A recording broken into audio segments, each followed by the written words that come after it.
Okay. Ich hoffe, man kann mich gut hören. I hope everyone can hear me. I will do this stream in English. But if you have any questions in German, you can also ask them. No problem. I'm very happy to be here today. I haven't streamed for a while. My name is Crisillo. I have released a new game in Dreams, which was a long time in development. Hey Spratler, nice to see you. A long time in development, and has now been out for a little bit, and today, actually, it was featured, which was quite cool. So,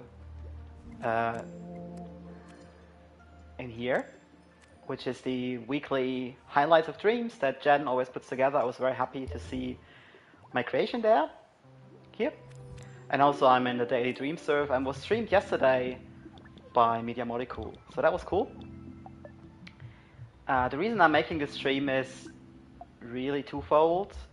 One is some of my friends don't have Dreams, and I want to see what I have made, and so I've promised them to record a playthrough. Oh, your German is better than I thought. Amazing. And the second reason is I want to make a video for my YouTube. So, oh, somebody's playing it, that's great. So, without further ado, let me introduce the game very quickly. Those Shattered Summers is a game that plays in the 1990s and is supposed to evoke some very, very positive emotion, good feelings, childhood memories, and really, you know, forget a little bit about the troubles of the present, because I made this game largely in the COVID pandemic when the world wasn't so great.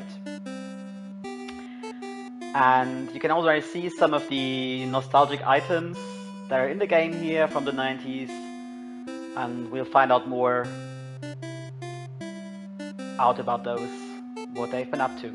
Alright, so without further ado, I think let's view the intro.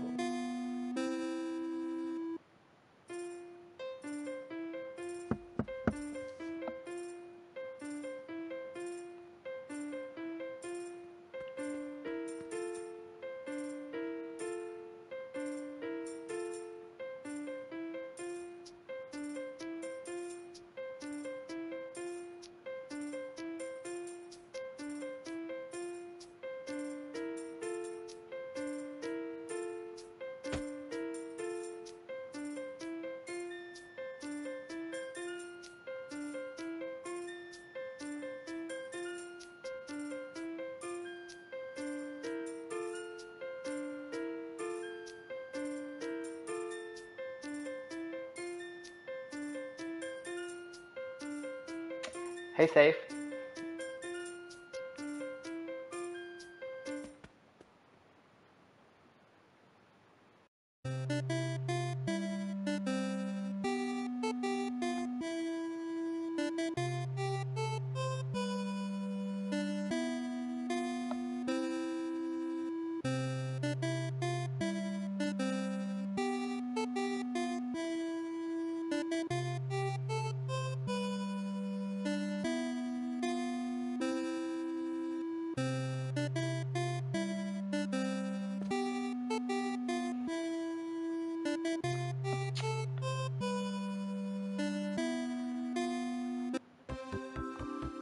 I'll save it more when the cutscene is over, not now.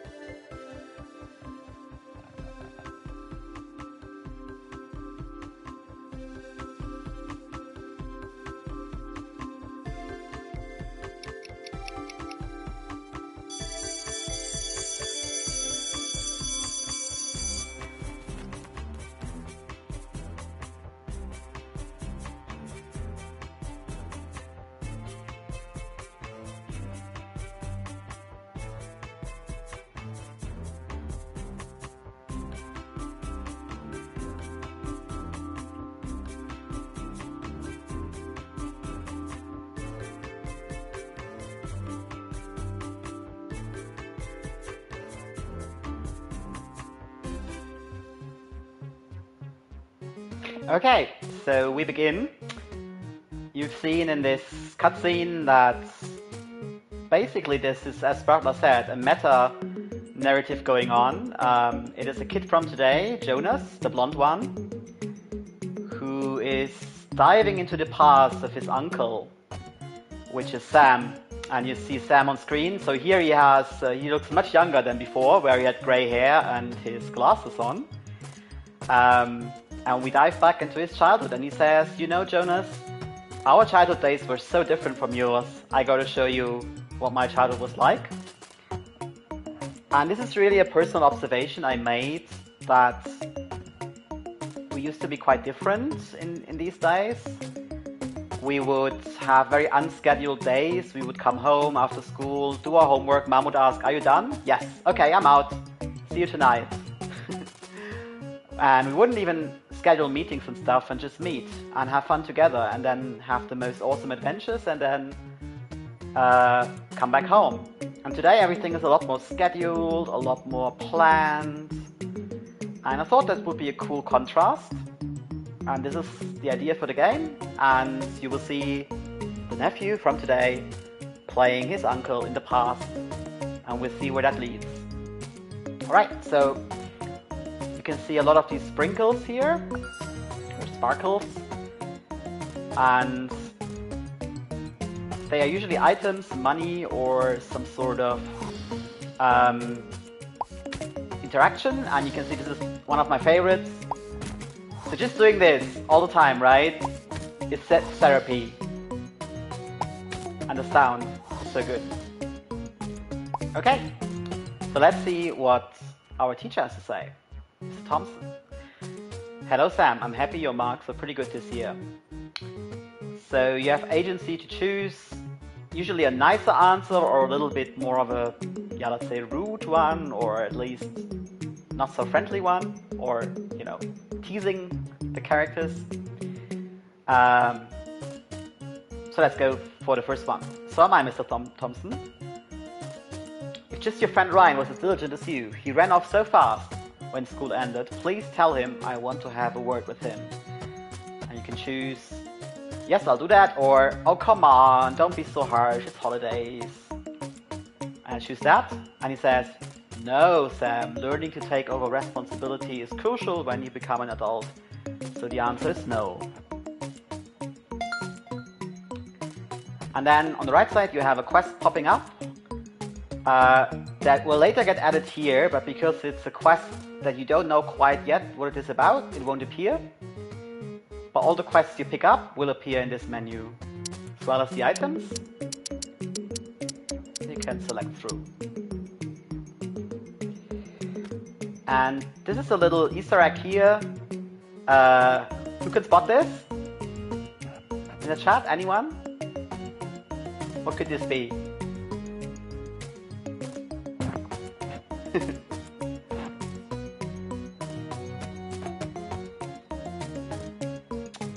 Well, of course, it's my other creation in Dreams, the Enterprise D.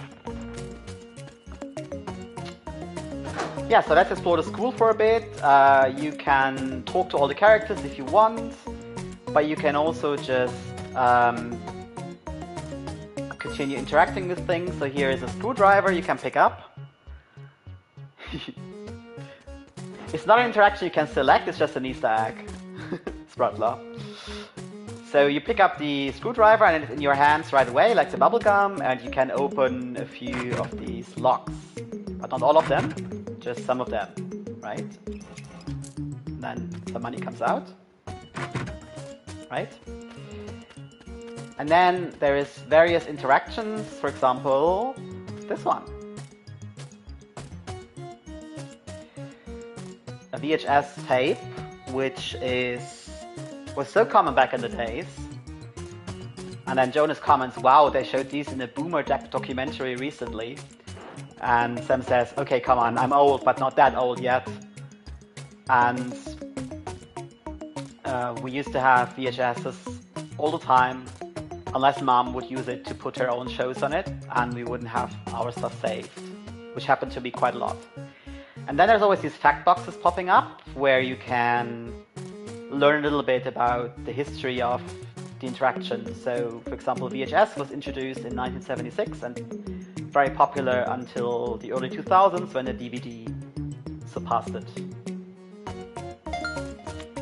And now you can see one interaction has come. Yeah, I was trying to do a little bit of research, and just put it in because I thought it gives a bit of context why something was popular. So here's our first friend, Cody, who says, "Oh, I've been grabbing all things I need. What kind of trends have you packed in?" And he says, "Wow, you know, there's this new thing from Japan. You can now have your own digital pets." And you can say, "Wow, that's cool. I want one too."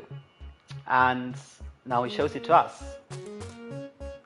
And of course, the digital pet stands for the Tamagotchi, right?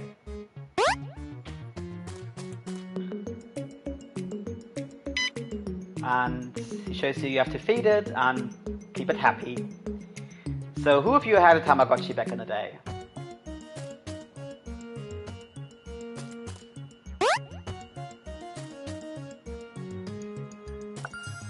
And there it is. Feed it well and go through a bit of hell. So let's see when it will start beeping to annoy us, right?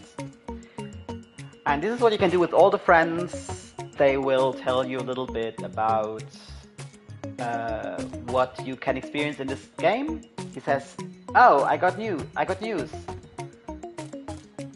say, "Wow, you must be excited." And he says, "Yes, there's speculation on the Sun Creek Post, the town we are playing in is called Sun Creek, about a local scientist." And then you can either choose, "Oh, I've read this. Oh yes, he seems to be doing some mind-boggling stuff." Or you can say, "Ooh, I'm not reading newspapers. So as I'm a scientist in real life, I should choose the first one." It appears he's somewhere in town. We gotta find him. As you know, I want to become a world-leading researcher myself. I'll speak to you in town if I can find something out about him. So we later have to find out about this scientist. And don't do this, because you can't get in. Alright. There's another friend of us, Debbie. You can only see her from the back now, but there she is. Right? And she says, "We really have to have some coffee together." And you can choose the cheesecake option that the Media Molecule community manager Tom yesterday was very excited about. He was hungry. Or you can just say, "Oh, you know, I love my auntie who runs the cafe, but does she have anything going? Because why would we have to go there?" So that's just that. "I really want to make a new Penpal friend this year. She's matching people again." "Oh yes, that would be great." And then Debbie teases you a little bit and says, "Your handwriting isn't that great, you know, you could improve it a little bit." And you can just answer, and then the quest pops on the right side, as you can see. And then it comes into the menu, as you can see here, right? We picked up the DigiPet quest, and we picked up the Penpal quest. And then there's Wendy. She will tell us a little bit about the nerd shop and monster cards which you can collect in this game.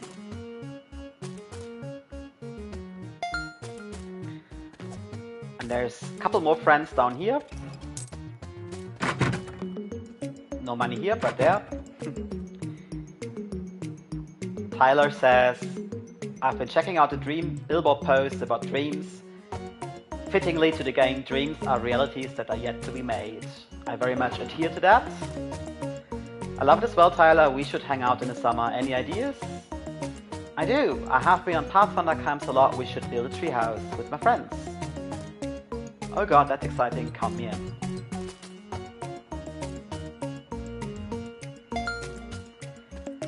So let's finish this up and then we get to the real stuff, right? This is just the intro.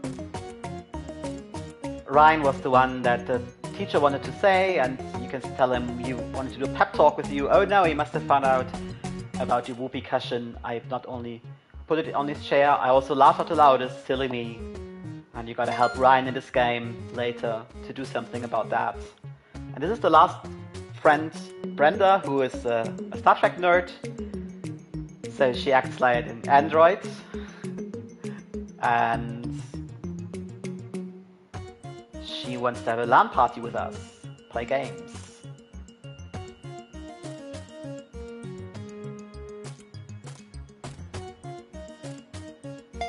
Okay, so this is all you can do here. Just talk to the characters, get to know their personalities a little bit, and then the real stuff starts. As we enter the town hub, Jonas says, "So these are your childhood friends. I must say they are pretty cool." And Sam the uncle says, "And today we've all moved on to all sorts of locations 20 years later, but the good memories stay, including when developing this game. Actually 30 years later." Sam says, "Welcome to Sun Creek, and each NPCs will be in different locations around town. To solve all quests, talk to them multiple times."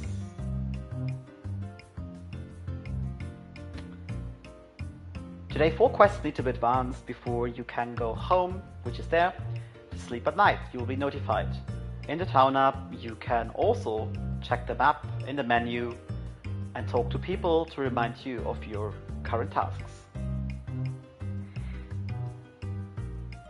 So while there's a little bit of talking in the beginning to just get to know the setting and the atmosphere, from now on it will actually be, I hope and think, a very varied experience with a lot of different elements. So there's not really one game in here, but I think a lot of games.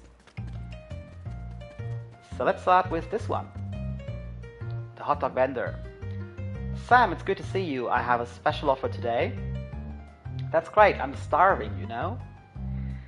Hot dog vendor says, "You can have a regular hot dog, however my special offer requires a bit more dedication and courage. It's worth it though." I think we should go for the special offer. But first we should have a normal hot dog because I'm actually quite hungry. So this is just a little fun interaction.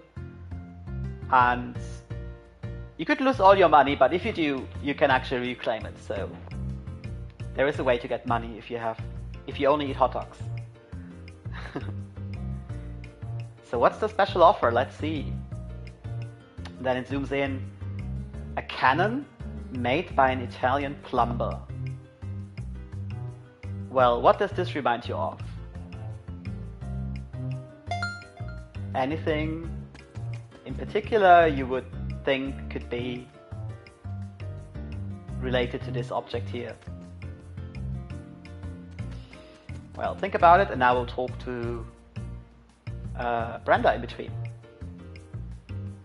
She says, "I've always wanted to fly," which is no surprise if you are a Trekkie. "You should totally do it another time," she says. "Okay, I'll go first then. Any idea when I could find the right equipment to fly, as the vendor wants us to take off to new heights, right? If you ask me, simply flying off sounds like a pretty nerdy idea. I would start there." So if you check your map, you will see that your current objectives are always displayed, and I just talked to the hot dog guy and it popped up the quest. And you can see the hot race, which is the flying quest, now has 2 locations, so we seemingly need 2 items for that. And one of them is in the nerd shop, which you can see up on the left hand corner. So I would say let's go.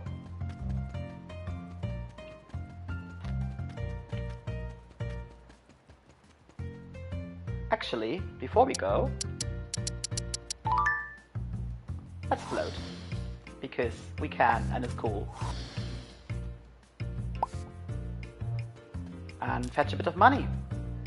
We'll do that a few times, so now you can see the addiction, where it comes from.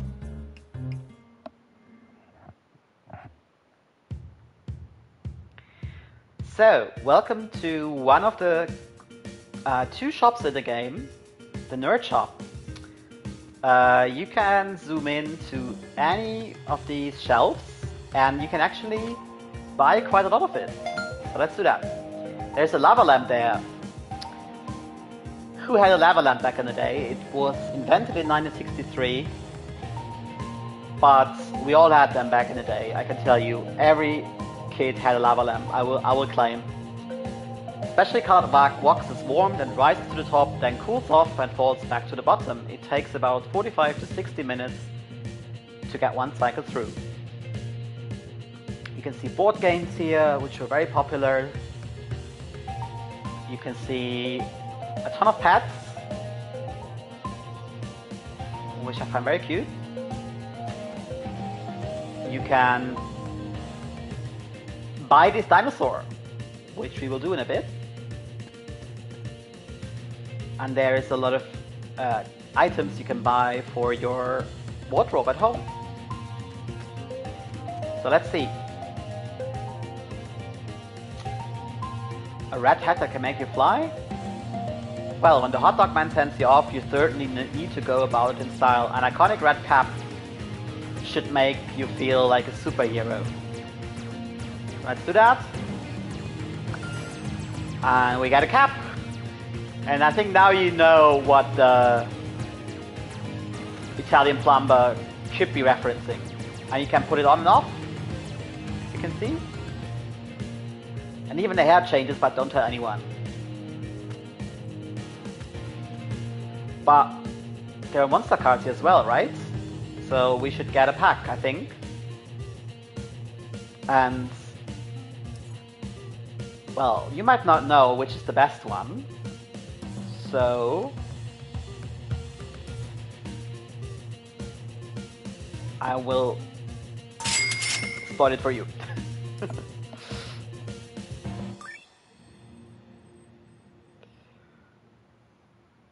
This is one of the monster cards. There's a template by John Beach, who very famously made this, I think, a year ago, and basically he's taken over yet another industry. He's very famous in Dreams for being really, you know, basically a tech giant. And yeah, so this is one of the monster cards.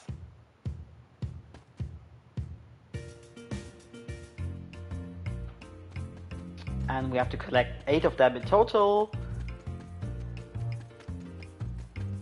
So let's check the map again, and you can see the hot race is gone from the map, and you can go somewhere else. So let's head to the town square, and I think we will have a revelation there.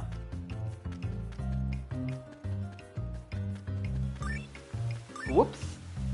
What is happening? Oh, it's going off, the digital pad. So this is where the quest actually starts and is triggered. And now Jonas is being explained to by Sam what the digital pad is all about.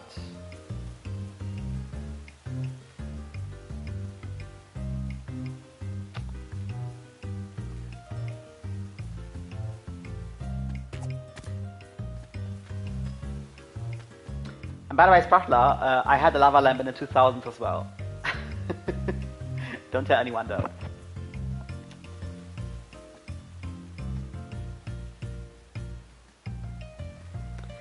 So he's explaining that we can't let it die, and to do this we have to feed it when it beeps. So when it beeps, there will be a button on the center of the screen, and we have to press circle to feed it, and we will see what happens if we feed it or not feed it. This is Ryan. He just introduces us a little bit that there's sparkles here, so we don't overlook them, so we don't have to talk to him right now. And there is a lighter here, so don't show this to your parents or your teacher. And the lighter gives you some fire. Well, what would be in here? Let's see.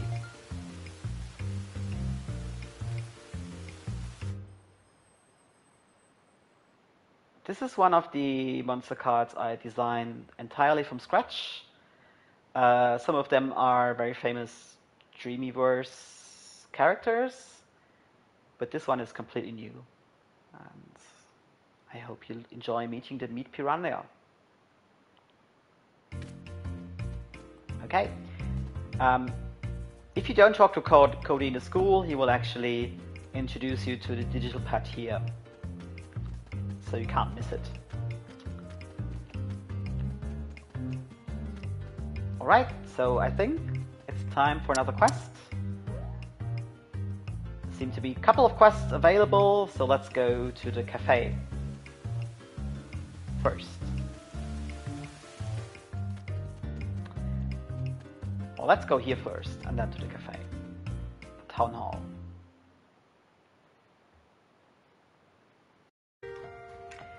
Sun Creek has a big town hall for such a small place, and it's quite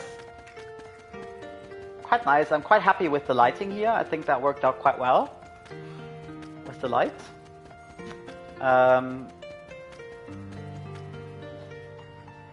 And this is the assistant, and she will tell us a little bit about our father. And he says you should bring him a coffee. So let's do that. And we need to head there anyway. This is our grandmother. She also tells us to go in, so you can't really miss it.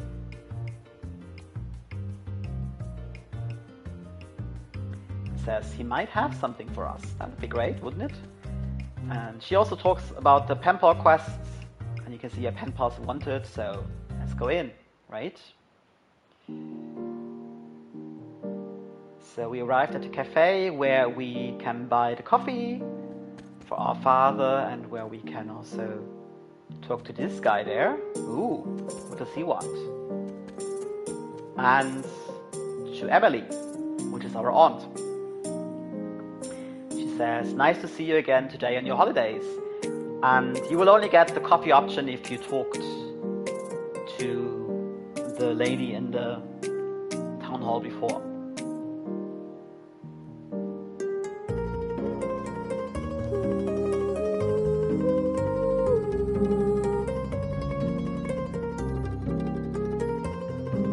So we got a coffee for our father. And now let's... Hi CJ! Schön, dass du da bist. So we're just in the phase where we will make our Penpal friend. We will tease this quest before. And our auntie here in the cafe says, yes, I prepared Penpals for the summer. You can pick one from the stack. So you can go here. And you only have one choice, so I will let you choose 1, 2, 3, or 4. I will leave it to you.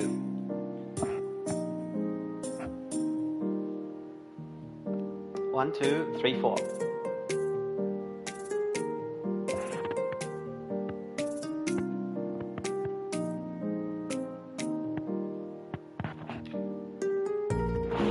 Any preference?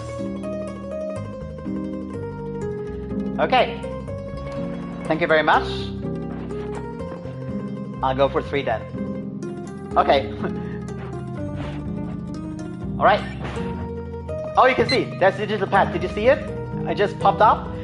And this is something that shouldn't happen, but it's very hard to avoid. It shouldn't clip, but sometimes it does.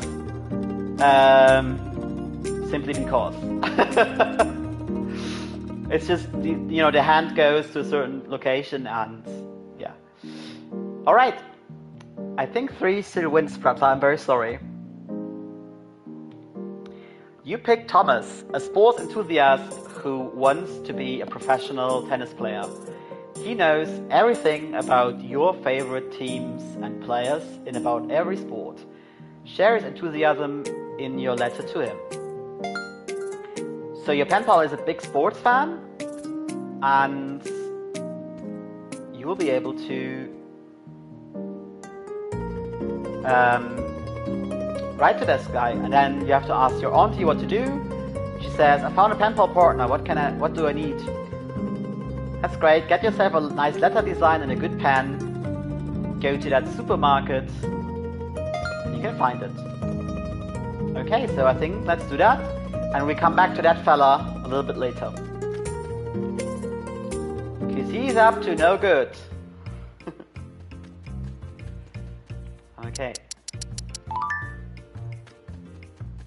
So, before we go to the supermarket, we need some more money, I think. So let's float around and collect a little bit of stuff. So you can actually press it multiple times, but only if you're in the air, and you can really not get very high. So I didn't want the player to be able to fly off, of course. But, you know, I think it's still very cool because, you know, it's still quite high. Okay, last money spot, and then we go shopping. Can you see why this is so addictive? Like, just listen to it. And you know why. Right? Okay, last bit of money. And now it should work. Yes, see, of course. It doesn't work on the stream. Oh. Well, you cannot press it like immediately, you know. So you can't get very, very high, but it's the greatest fun. You should try it. Okay, so we were told to go to supermarket. Let's do that.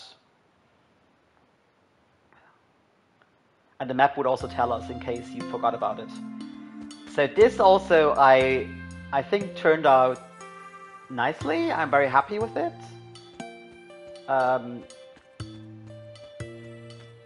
Yeah, right, shortcuts. So the lighting I think is quite cool. It's very summery. And let's go here. This is the shelf that you can pick your stuff from. So we can pick one letter design, one leaflet, and one pen. So you can go again. I will take the first number. Oh no, give me 3 numbers, please. Please give me 1 to 4, 1 to 2, and 1 to 4. I will wait 1 minute or so. 1, 2, 3, 4. 1, 2. 1, 2, 3, 4. Which one do you want? 2. Okay, Spratler goes all 2.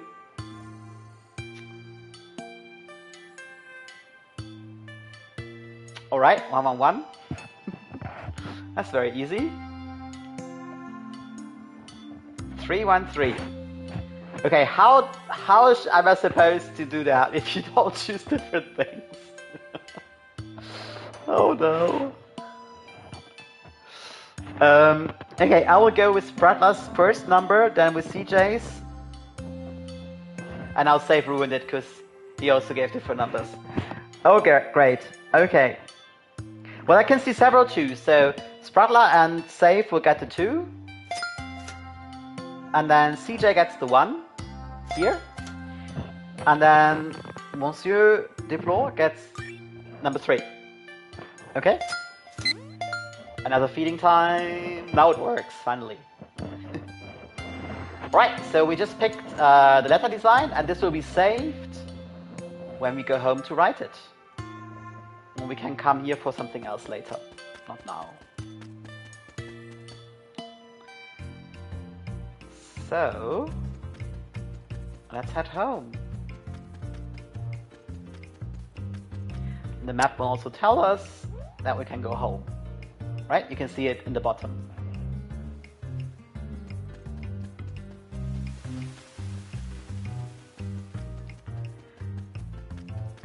So, let's do that. By the way, this home here is modeled after my childhood home. In large proportions, not entirely, but big parts of it. Jonas says, so we got everything we need to write to our penpal, right? Sam says, yes, we do. This is exciting, isn't it? And you never know what little surprises might come with your penpal's reply. Jonas says, where can I write a letter? Sam says, hattery room, and because I'm such a good uncle, I've marked the place with a sparkly sparkle. So you can move, but you cannot go up until this is over. So the conversations always lock, you know, access to another floor. So now you can't go. I tried, but I can't. But now I can when it's over. See? I tried. I can't.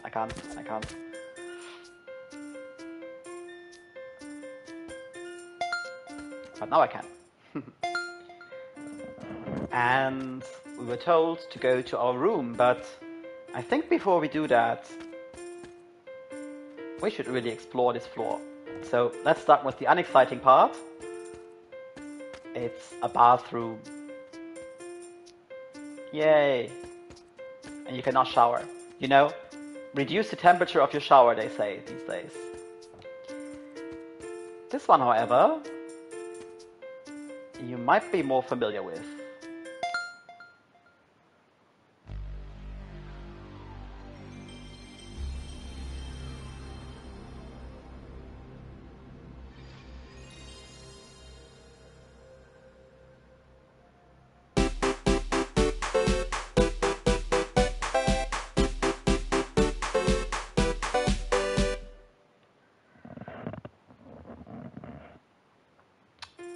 And history to it, in 1994, after a failed hardware cooperation with another industry giant, Sony released the PlayStation. Thank God, because who would have made dreams? Otherwise, 100 million units were sold. And this is the only reference in the game that has a brand and IP, simply because the game is made by a Sony studio. So, no Nintendo whatsoever. Alright, we were told to write the letter, right? Let's do that. And this is actually very fun. So now you see the letter design that two of you picked, and you can see the leaflet and the pen. And you can see I am not controlling a character anymore, but what we call the imp in dreams. And you can check on your Penpal again if you hold triangle button, so we remember, okay, it was the sports enthusiast, and so we can write something to him. So let's zoom in, L1 and R1, right? And then we can, with the D-pad, change the color, red, yellow, green. Unfortunately, this one, you see it a little bit, you know, the little mascot here, but it's not so bad. So let's pick this color. And now you can start writing.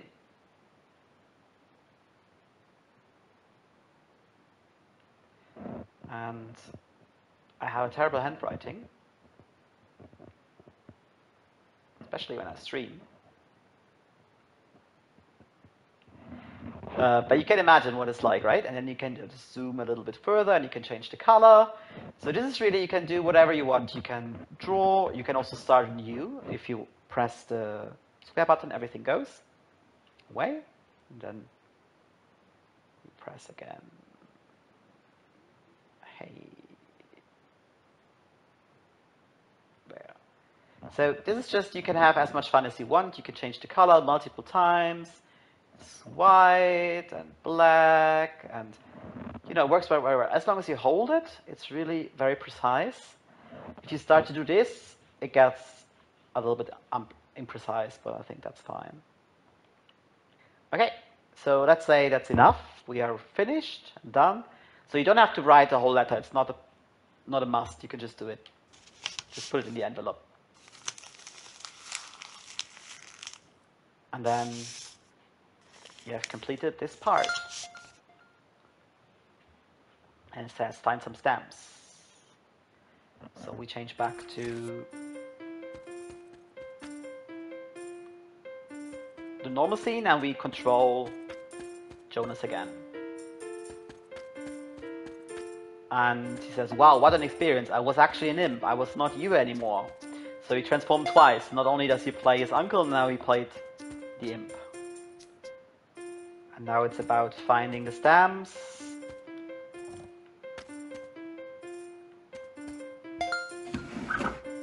And now we have to put it in the envelope. So, hey, No pun intended. I mean, this is going to be a long stream. I thought I can't really extend it to the utmost limit, you know? Alright, let's have this interaction. This house is filled with interactions, and this one is very cool. So let's play it.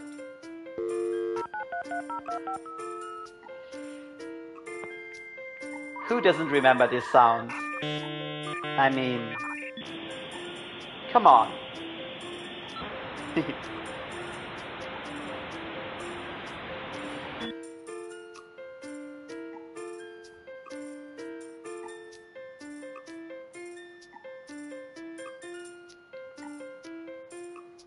$56 kilobytes modem. I mean, it was so slow, these websites.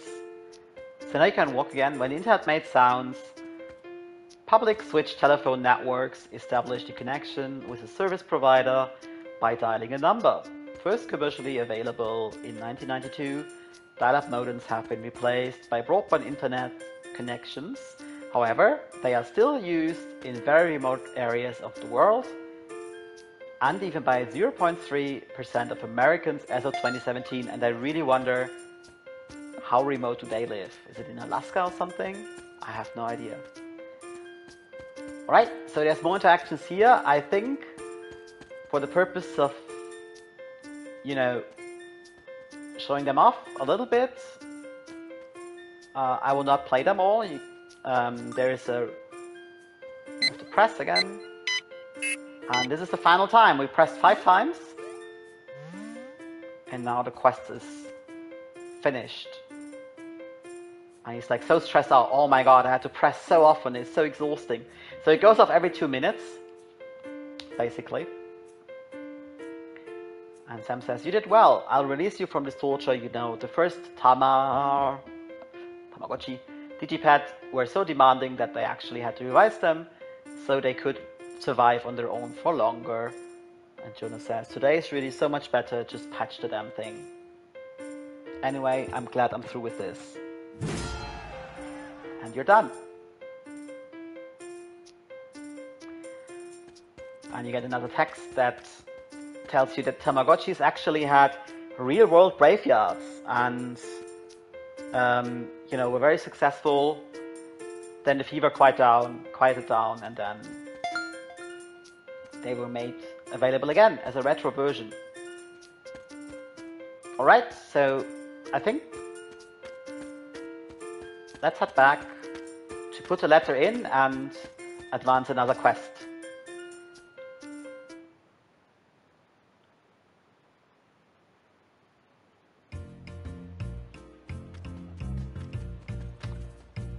And the letter goes into a post box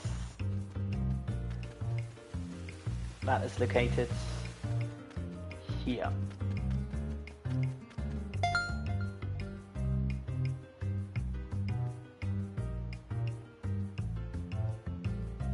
And this is it. You cannot do any more now, and you have not completed the quest. You've completed the first quest, as you can see, but you have really done enough with this one. And you can see we have 4 quests today. Complete the hot race, we can't advance that. We only have the cap so far. So, what else will we have? Ooh, maybe we should talk to the scientist and to Sean. So let's do that. Sean, yo, what are you getting? And I'm saying, well, we could talk about the supermarket, but actually I'm so curious about that tunnel over there. It looks so secret. You know, I've heard stories about what's in there. Now I'm getting it true. Tell me more.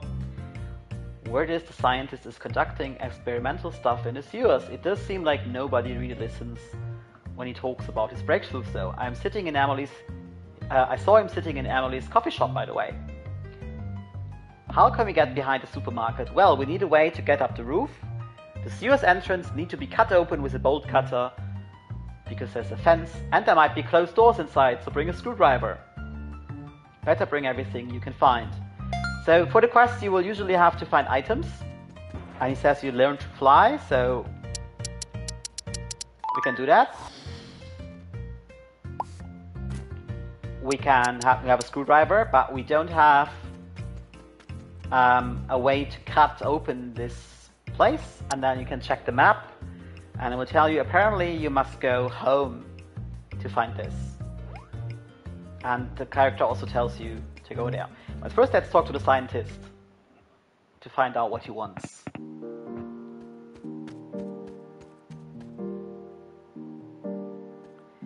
Hello, are you enjoying your tea?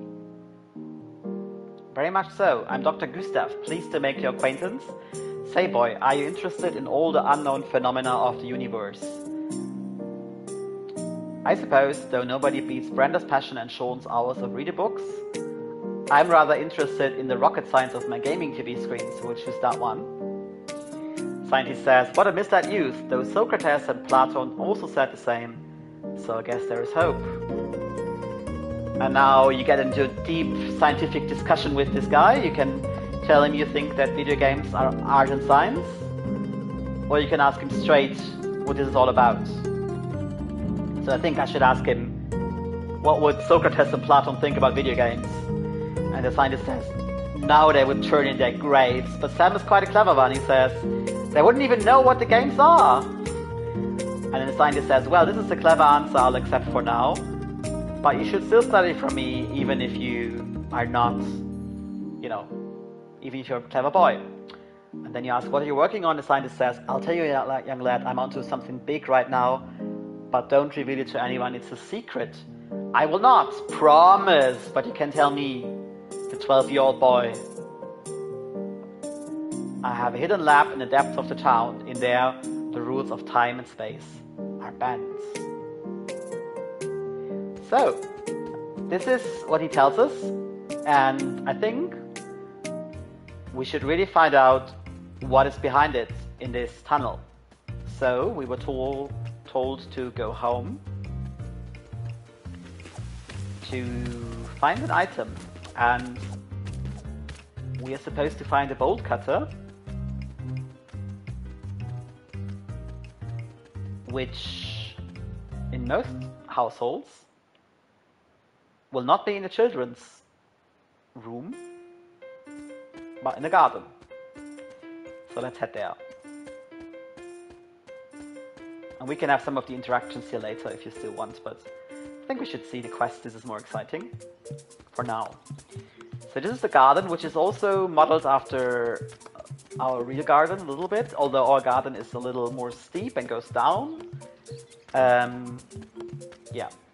But it's very much modeled after it. So this is our mother, who says, hello Sam, there's some chili in the kitchen if you want to eat. I'm starving actually, he says.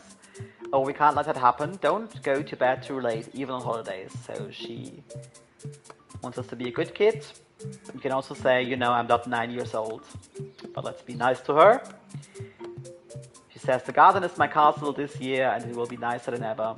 Can I help you out? Yes, you can. Take this bolt cutter and cut off some branches with you. And this is how we can then open the sewer entrance. So the fun bit I left in here,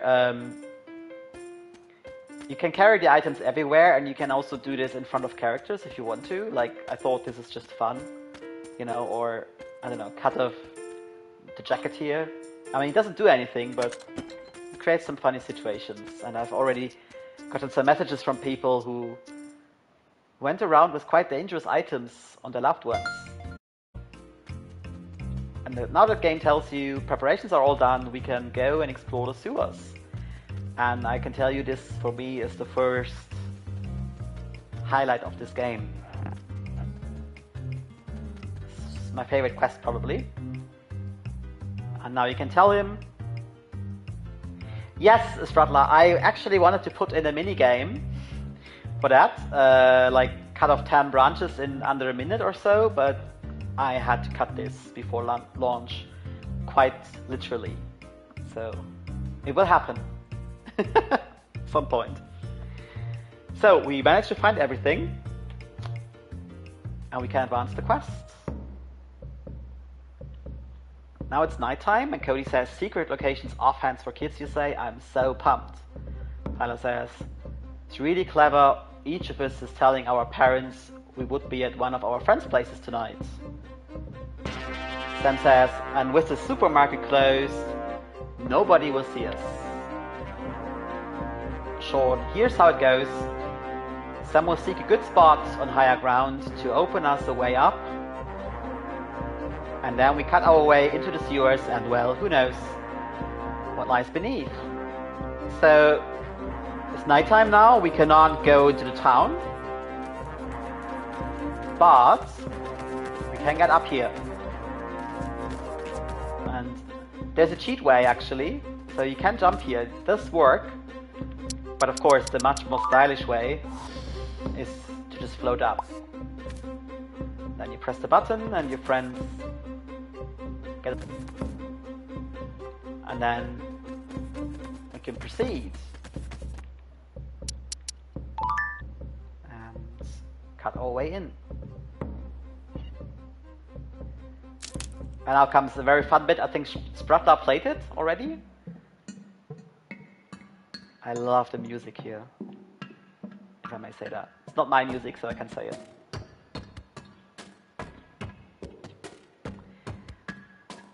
Guys, shouldn't water be blue rather than green and stinky? And he says, the school sign is not too inviting. Cody says, we gotta finish what we started. Besides, I'm curious as hell to find out what's in here in the sewers. Sam says, first, we need to see something in the dark. Wait for me, I'll check the place out. So, in this scene you can actually rotate the camera freely. It's one of the few scenes where you can do that, because I felt it was better for navigation. And let's do... I mean, there's a difficult way. You can make life hard for yourself and fail.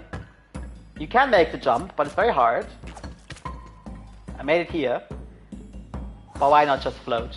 I mean, it's just so much cooler. Let's float over the stinky green stuff. Right? By the way, we forgot to bring Dad the coffee, which we have to do. So remind me of that, please. So you put on the lights and we can see better now. But you cannot proceed. Your friends must help you, so this is blocked here.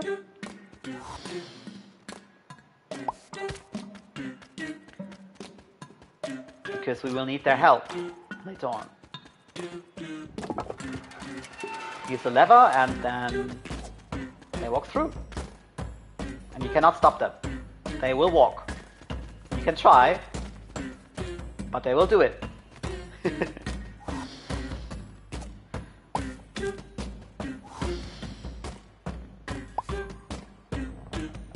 Oh, what's that? Sam's quite scared and says, or Jonas actually, playing Sam, what the hell was this shadow? Is this secretly a horror game? And Sam says, oh come on, you didn't really think I would let you out of this game without some combat, did you? You should first let your friends through. So, let's float to the other side. And do this. And then we proceed a little bit. Sam says, watch out, I saw a shadow over there. A shadow, Sean says. There it is. What the hell is this scientist doing in here? People call him mad for a reason, Sam. I read in a wizard book that slimes fear fire. Attack from behind. So, I think... Did you meet these kind of slimes in your childhood? Probably not. But this is a video game. And I actually, in my childhood, I always thought about, for example, if Pokémon were alive, what would they look like and what would they do in our real world? And my mind would create these sort of scenarios. so this quest is really a manifestation of that. Go to a restricted area where it says you shouldn't go there, but you go there anyway because you're so curious as a kid, and then you would encounter some fantastical stuff. Oh yes, slimy toys were a thing. I was actually thinking about putting a what was this called? The thing you can throw at the wall and it sticks. I wanted to buy that. But I never had it. Okay, so let's do some fire, right? And then he's on fire, and bye-bye slime.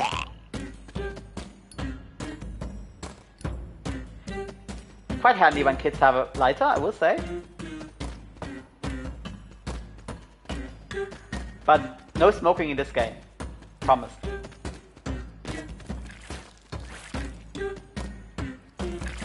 Another one. I forgot the name, Spratler. What was the name again? That and then they, when you kill the second one, they run there. But let's fetch somebody first. There was a name for them. I'm pretty sure. All right, we got some money, and it gets added to our total. By the way, you can also do retro graphics, which is quite cool. It looks like an old game, right? It's nicer than Town Hub. Okay, so once your friends are here, before you cannot open this door, but once they're here, you can press the button and the atmosphere completely changes. And our friend says, we should really find out what the scientist has been doing in here. And again, the music, I was so happy when I found it. Like, Dream seriously has some amazingly talented musicians.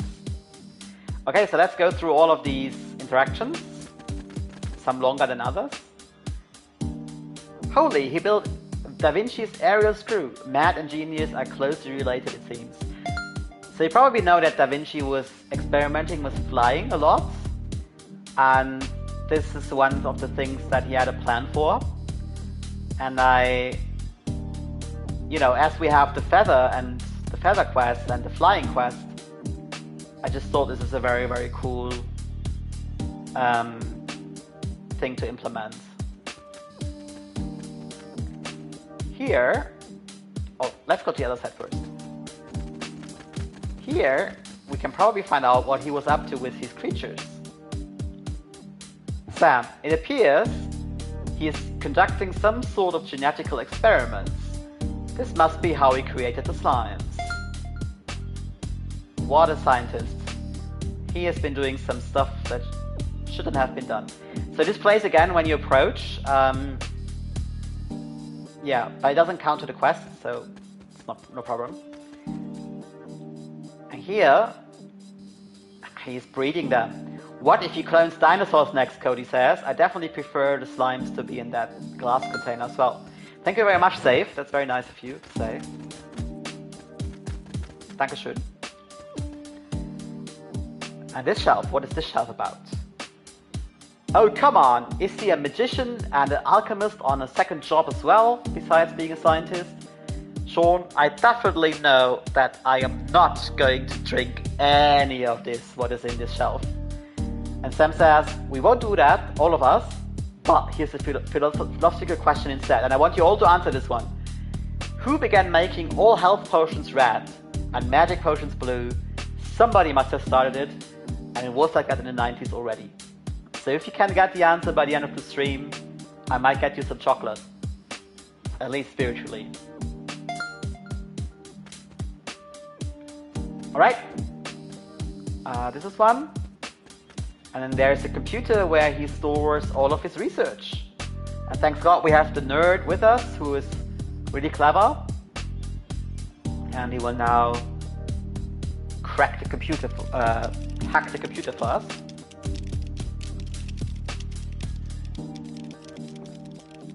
About to find out about your secret, scientist. Sean, there it is. What do the files say?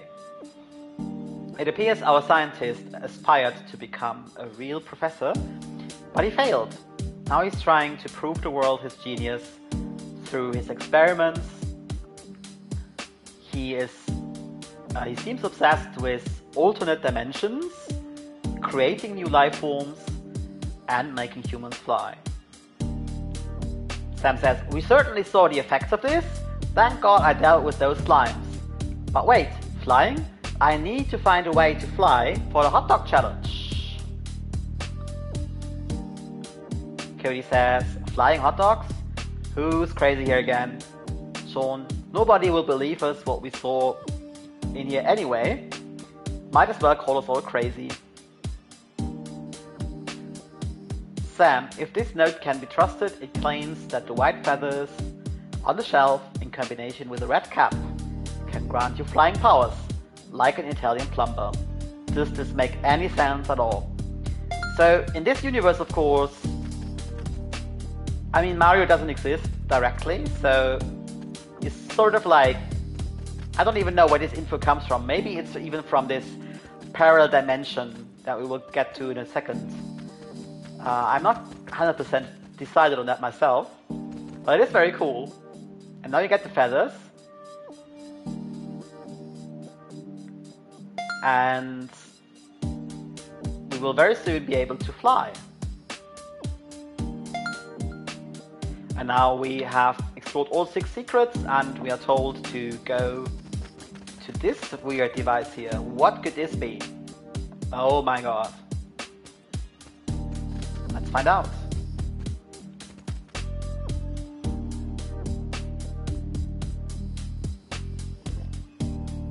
Hey, stop it! I know you pulled some levers, but what if this device can't be controlled, creates a black hole, and swallows it all? What is this machine anyway, Cody says? It looks like straight from a comic book. It does indeed. Sam says, the scientist mentioned something about the rules of time and space being bent in his lab. I'm getting so tempted to do this. And we should pull the lever. So let's see what happens, right? Probably saw this image in my tweet. What happened?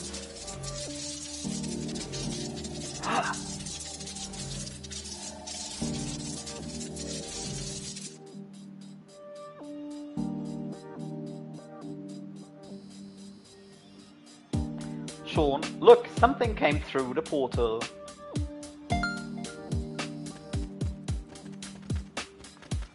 So let's see what this is. And we've collected another card. I am not sure if he's human or a monster. I think he's a little bit of both. At one point I wanted to make him an android, but then I also like Final Fantasy's mages so much, and I was like, I should really make something that is inspired from their costumes. It's not one by one like them, but similar. So you decide. It's the time bender. He manipulates the threads spun by the spindle of time. So the quest also usually rewards you a monster card. And before you go, very, very big tip. Spread look away if you don't want to be spoiled.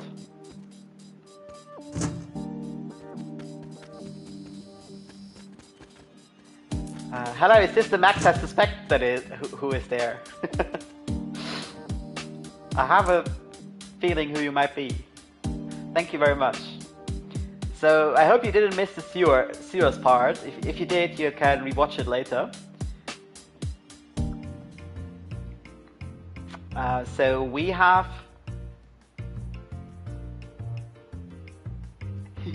Yes, I know Sprudler. But let me know how you enjoyed the rest of the game once you played it, okay? I really hope you will enjoy. No problem. Thank you very much for coming and commenting. So this is basically what we said before, right? As a kid, I always thought it's so great to explore areas that say restricted or no access. And I always wanted to go there, and sometimes we did. And really, this quest is all about that. Go somewhere and find magical stuff that you wouldn't expect, and of course with some imagination and fantasy. And in my dreams, definitely we would have some monsters as well in those locations, but even if the real world didn't have it. Thank you very much, Strotla, and nice to have you, Max. That's great. Alright, so we already completed the Penpals.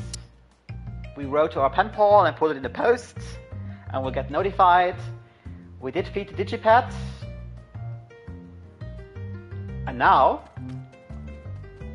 I think it is time for the hot race, which this fellow here gave us earlier. He said, we need a cap and feathers, and then with this cannon, well, of course this is a Mario 64 reference, right? And now we will get a very, very hot hot dog.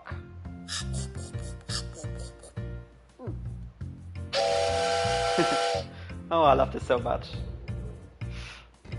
This part. Uh-oh. And then we're off. So now the game completely changes. It's not an RPG anymore, but it's really Mario 64's ring races. And I'll try to beat my score, and I will fail, I know it.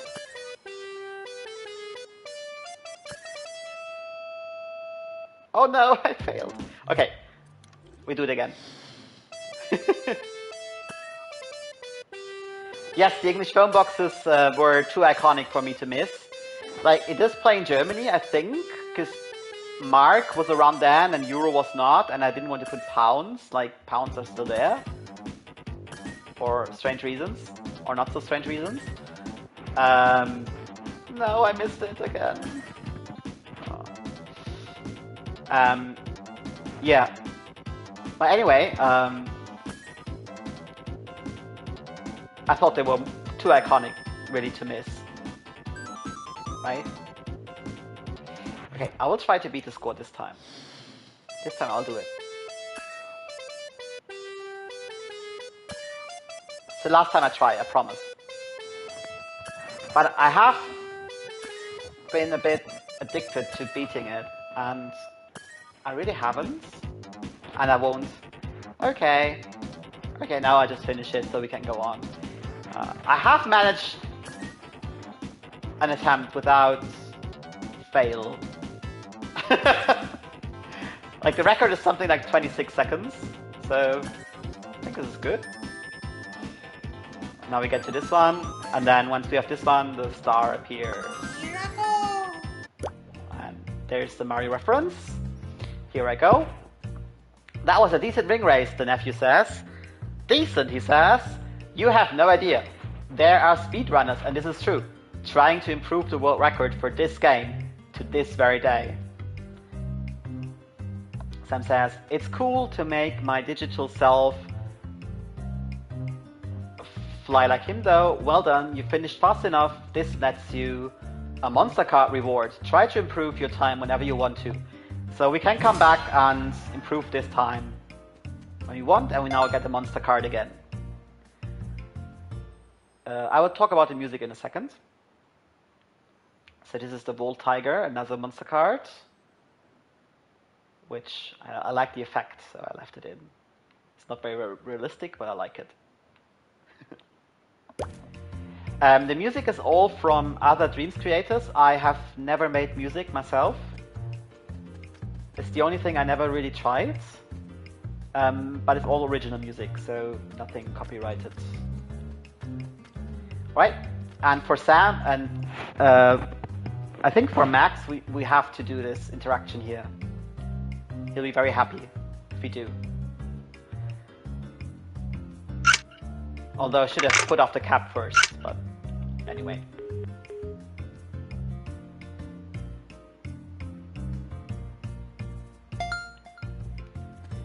Britain's famous red telephone box design was introduced in 1924. At its height, amassing 92 across the UK, today about 8,000 core boxes remain and are partly under national protection. In Germany, each town and county statistically continues to have one telephone cell, though the game creator rarely sees them these days. So I think they're a little bit more frequent in the UK compared to us, still. But they do exist. And now the game told us we can go home to sleep. Did you see that? Because we have finished everything we can do for the day. Act 1. But first, before we go to bed, let's help this fellow here.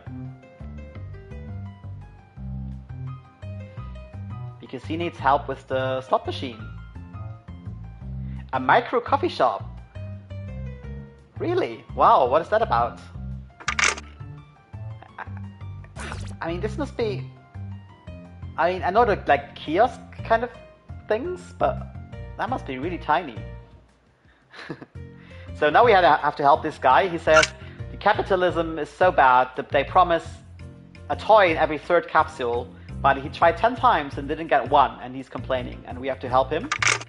So let's see how many we need. And he's so upset.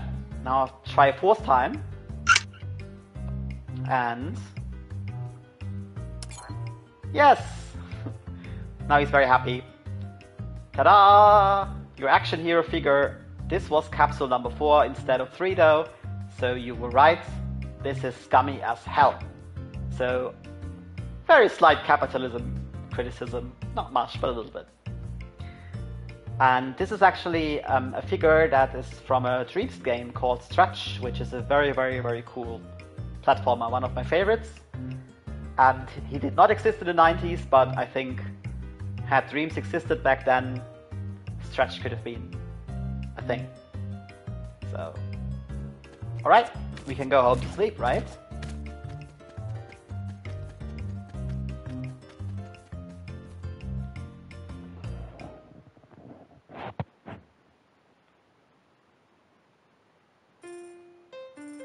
Okay, so as I did earlier, this is actually modeled after my real home in large parts. Like we had 3 floors and it was really too much because I didn't know what to put in. But this is all like actually what it really looks like until today, pretty much. And this was very nice to draw here, quite cool. And one of the very fun interactions is this one, because I just left in today's big shelf or put in a TV from back then, like just to show you how absurdly big our TVs have gotten. So this is one other interaction, which I will play at the end of the stream, not now. So we can go to sleep, right? Let's do that.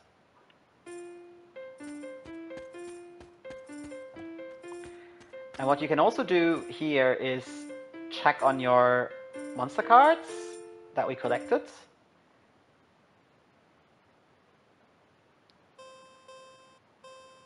So you can open the book and you can see we didn't find the first one. I know where it is, but I didn't show it. And you can zoom in and read a little bit more about them. So let's take a bit of a closer look on each of them. This one I made entirely from scratch. It's a very friendly meat piranha. So I wouldn't recommend this as a pet. This here is a big dinosaur called Megacerops. Very, very high attack. I think it has the highest attack of all the cards. And a very, very deadly fireball. This is the human-machine crossover time bender with a Final Fantasy robe. Or inspired robe. It's not really Final Fantasy, it's just inspired. And the Bull Tiger, which is a very cool electrical beast.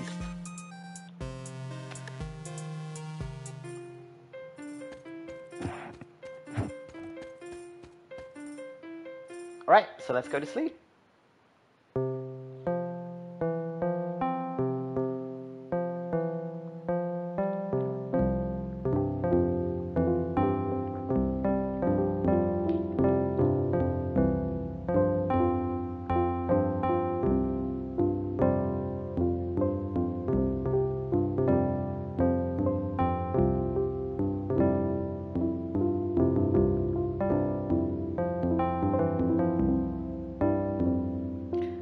It's a little bit long on purpose because I think you should just think about the day and the stuff you have experienced. Just recap and then, ready for a new day. So in the second act, you can continue your existing quests. For example, the interactions that we had some of. Discover more interactions and find one new quest every day. Today it's time for Sean's LAN party. I honestly can't believe you made this all with a controller, the nephew says. Damn, I need to learn dreams too. So the nephew who's sitting next to the uncle is really impressed. Which is kind of a meta thing, but my actual nephew has seen it, so I think it's fine to do that. So he is giving us the next quest, and you can check it in the menu again. Here's the map. You can see this is the quest for act number 2. But let's first talk to our grandmother, because she is such a good grandmother. Ask her, do you often come here knitting stuff? And she says, all the time. The fountain and the forest view are so relaxing. Back in 1957, when I used to see your granddad, we came to this bench a lot. Let me tell you a story about these days. After what felt like 1 hour,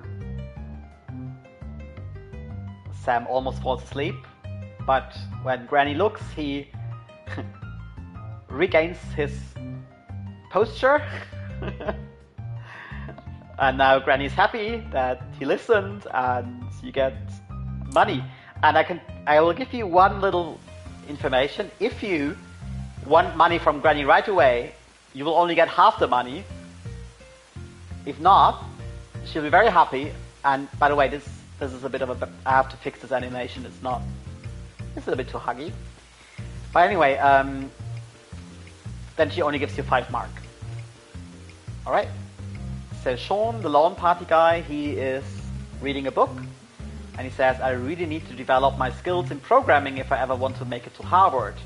You are so diligent, I wish I was. Or no room for fun, because you're always studying. I think we go with the second one, right? It's summer holidays. No worries, I always have time for my friends, Sean says. Computer games are actually a great way to stimulate neural activity. So let's have a LAN party. So we have at least 2 scientists here in the chat, and I think we can confirm this. Or wannabe scientists at least. That's more like it. What do we need for this LAN party? Sean says we need snacks for a lifetime, pizza, cake, soda from the shops, bring your PC tower and games from home. Also, can you invite Ryan and Debbie to come too? Wow, so many tasks. Here's 10 mark from me for the shopping. So we're really rich now. We got 10 mark from him, we got 10 mark from her. And if you check the map now, because it's a lot, right? You can see we have to do quite a bit of stuff. So let's get started. First, we need to invite our friends. 2 of them are playing football here. And they are playing football eternally. If you don't advance, they will be playing for the rest of their life. And Ryan says, come please meet me tomorrow at the school gate. As for the LAN party, of course I'm in. So Ryan is already thinking about his problems with the teacher, Thompson.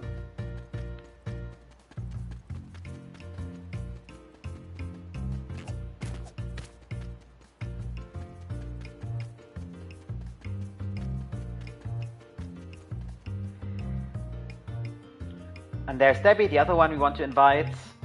And we can also ask her to come. I will not read all the dialogue for you now. The other dialogue is about a monster card. Hell yes, I'm in, especially if you bring Emily's cake. That's a promise, it's on the shopping list.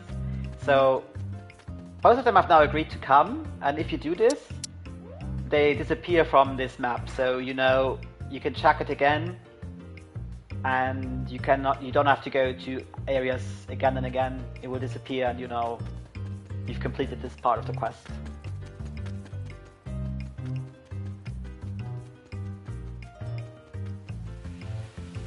So we are supposed to get some cake and some other things. So this is a little bit of the fetch quest design, if you want so. Oh, the scientist is gone and left in a rush. I wonder if we will see him again. Who knows? Emily says, hello Seb, nice to see you again today on your holidays. I need some cake for a party we are throwing. No problem, you will need quite a few slices then. I'll make you a good price. 5 mark. You're the best, auntie. And we pick up basically all the cake she has. And that's another thing ticked from the list. So, yeah, this is maybe not as exciting as the sewers, but believe me, it's worth it. Once we have gotten all the stuff here. So we got some soda, and we got some pizza. And if you haven't seen the supermarket earlier, if you weren't here, this is the supermarket and this is the vendor. And the vendor has the best eyebrows ever. Like, he doesn't talk, because I was like, that's not very fun. To bring stuff there and pay at the cashier. But I felt I have to put him in, at least. So he's there.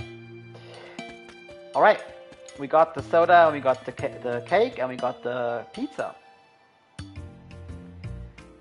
Now there's only one thing left to do, which is go home to get our PC, because we need a PC for a LAN party, right?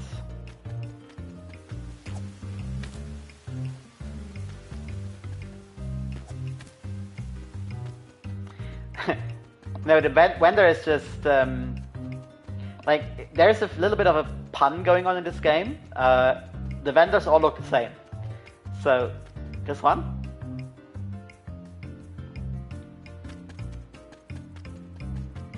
Oh, I have not pressed the button. This one. And we have another one who sells some ice cream. You can also do that if you want. Some ice cream here. And they're all, I call them twin brothers, exactly the same to the last thermogene, because in Dreams the memory is called thermal, like the memory of data you can save, so it's sort of a joke. And they all look the same. But only one can raise his voice. So that's, I suppose that's a genetical thing as well.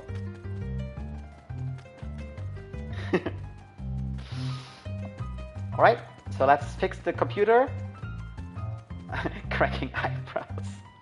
Yes.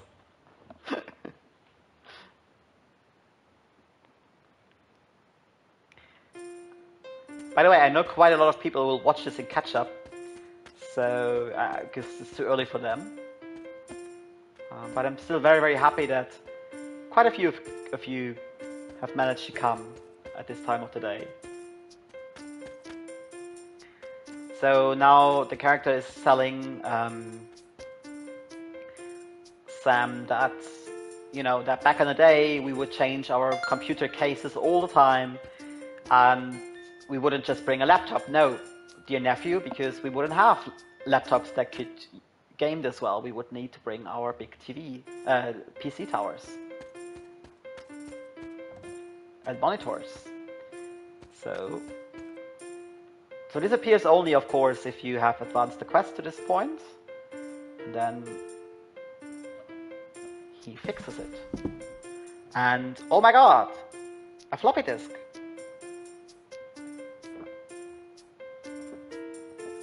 And I think I put in quite a cool little tidbit here for the information on the actual item, on the interaction. This thin magnetic storage medium had a disk diameter of 8 inches, later reduced to 3.5 inches, stored 1.4 megabyte of data. The save icons of many games and software programs to this day look like a floppy disk. So I don't think kids know it these days. Like, it would always be a floppy disk symbol, but I don't think they know. It's very interesting.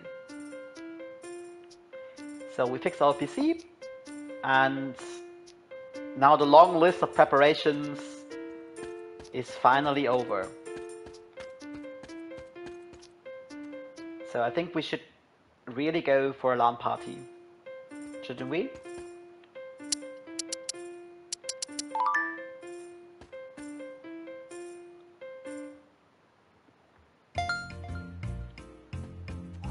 And let's float a little bit more, because it's so cool. Oh, I love this. I could do this 2 hours, no problem. Alright, Sean is happy, so you will only say this if we have all the items. And now we can go to a LAN party. And Jonas says, oh, how much stuff to play some games. I'm dead already, because he's actually carrying this in the game, right? He's playing his uncle. Told ya, we were truly dedicated. Sleepless nights, no shaving, and perhaps you would even forget to open the window for too long. But hey, it was so worth it. So we're actually downstairs at a friend's place at night. And now it says that this LAN party features Dreamweaverse creators' retro games and arcade levels. And you can actually play all of them. So it's really a way also to put in great stuff from other dreamers, dreams creators. And you can also talk to your friends, of course. So this is Sean, and I think I first want the monster card because it's so cool. Like, this is also a character I didn't make. I just put it in, and I like it a lot. It's a ninja lord, ninja master, but like a tiny one. And I find this function of the turning so cool. I like it. So this template is really awesome for my game. All right, so let's play a game, right? And if you choose this answer, you will actually then change to one of the retro games that I put in. And I still have 2 slots available, so if you have a retro game, please tell me and I can put it in. And I mean, boy, and I suck at this, right? I'm really bad, so I will totally not make a good time.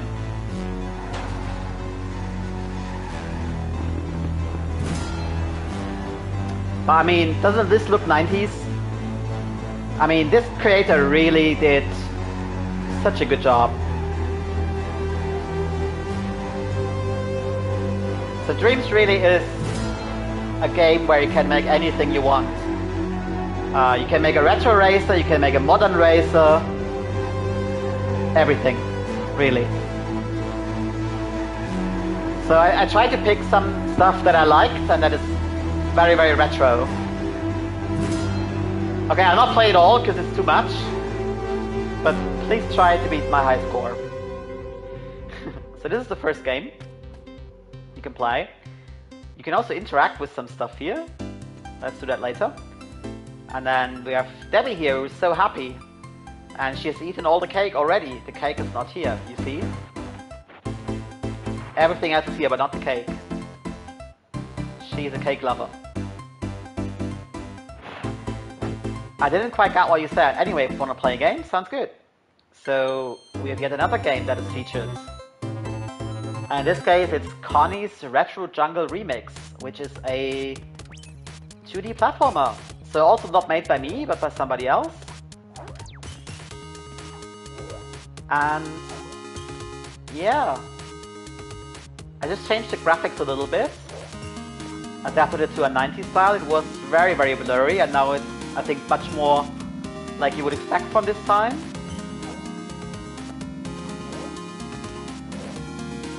You can also make this, which is very cool.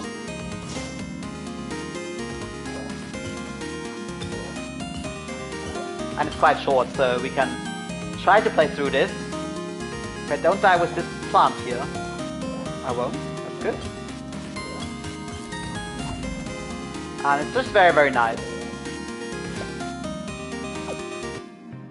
this is one, and then I have a third one, which is the last one so far. So really, I have 2 more slots here, people, and 1 arcade slot, because I didn't find so many suitable levels.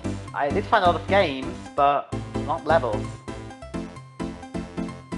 And this is a very, very, very cool space shooter by another streamer.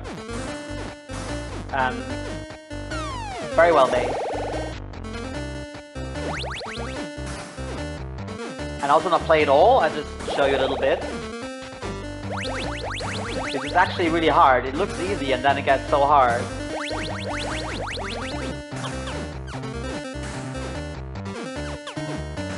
Oh. Like, I sometimes see streamers, yes, it's games within the game, because it's a LAN party, and you have to attend a LAN party. So I really hope people get this far in the game, because, I mean, now it's faster, you see. And I really like this. It was made 1 year ago, which is 1 level, and I thought it's very cool. And this is totally hard. Oh my god, I hate this.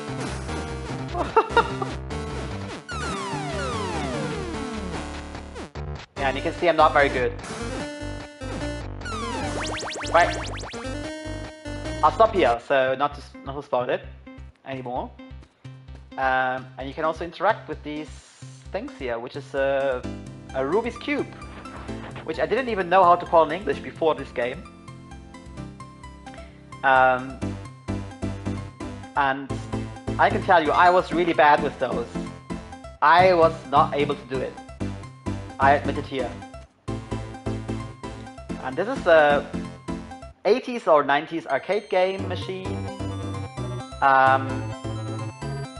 It's also one of the interactions in the game, and you get some little educational stuff on it if you read this. Right? So you can always come back later if you want to. I think we haven't eaten pizza, which you should do.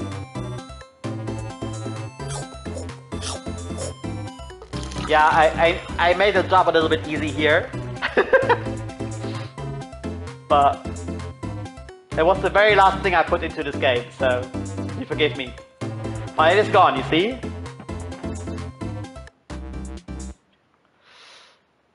Alright, so we have completed the LAN party, and this is actually everything for the second day that you have to do, and now you can go home and relax. But I think I have to show you the nerd shop again, because we can actually now buy stuff. We have money, right? And I really want to show you this.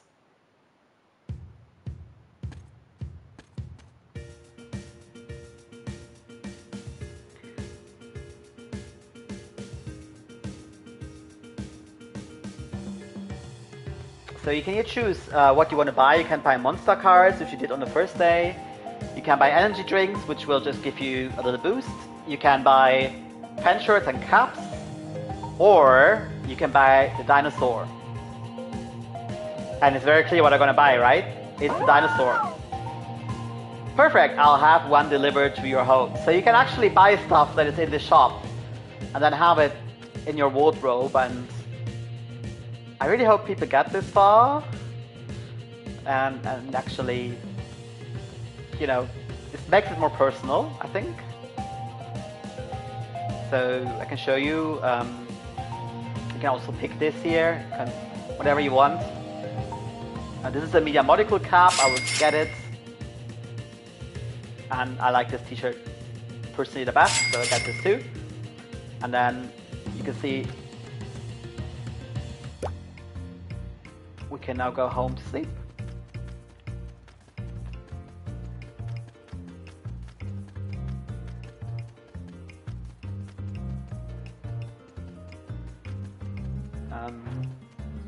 Yeah.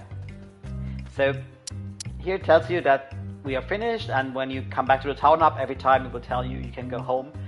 And you can imagine what the third quest will be, because he told us tomorrow he'll be in front of the school. So we'll see what he's cooking up.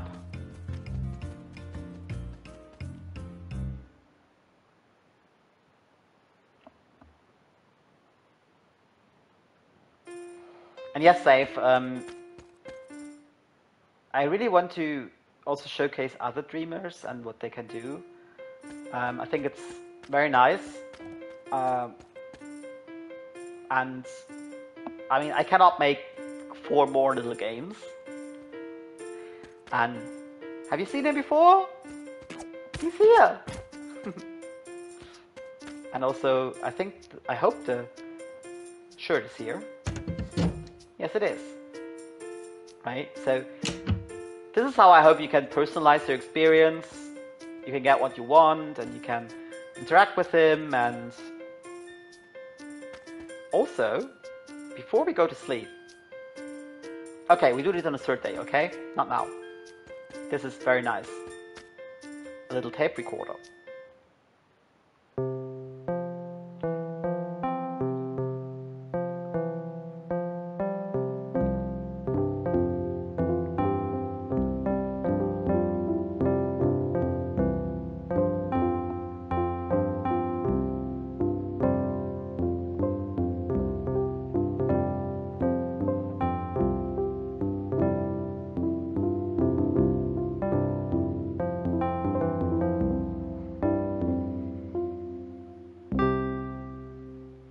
Okay. Day number 2 completed, or act number 2. Now we get a little preview. Ryan seems to be having some trouble, so I think we should head to him and help him. But you can see the Penpals also is on the map, and that is because we've gotten an answer. So, do you want to read the Penpal letter, or do you want to help Ryan? What should I do?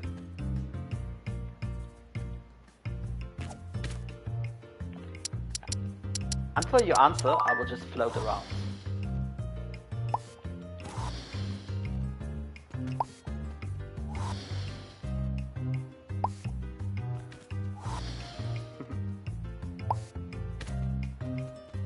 Okay. If not, I will just pick one. So let's see what our Penpal answered. Yo Sam, glad you picked me for your Penpal. Fantastic to hear you are into an active lifestyle, because he was into sports, remember? We should hit the courts and gym together. I'll attach some of my best pro training tips from a magazine I bought for you to use. Also find a poster from my favorite tennis player. Who is yours? Are you into monster cards? I'm sure you will love this card a lot. Best, Thomas. So the answer is different for each of your Penpals that you picked. And we had the sports enthusiast. But I can tell you the monster card is always the same. And it's a very, very neat,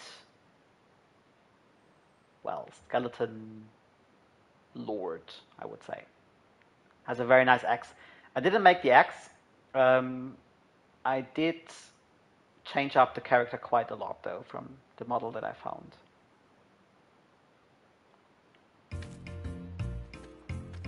Okay, so I think we should go and help our friend. And you can see here, he still has it. He still has it.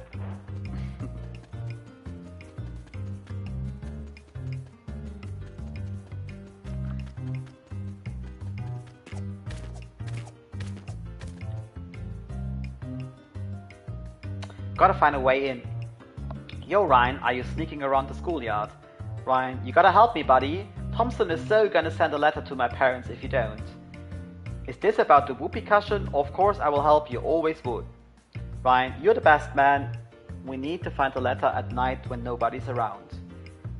That's certainly better than sniffing around the fence at daytime. What do we need to get in? Ryan, definitely requires a bolt cutter, a walkie-talkie for communication, and a whiteout to clear my name, and I'll ask Cody to support. So he thinks we should break into the school to avenge his name. and really help him out, because if not, he'll be in trouble. We need a bolt cutter, a walkie-talkie, and a whiteout. And we don't have much of this, we only have a bolt cutter. So, the map tells us where to go. Apparently we have to buy something in the supermarket and to go to the ice cream stand.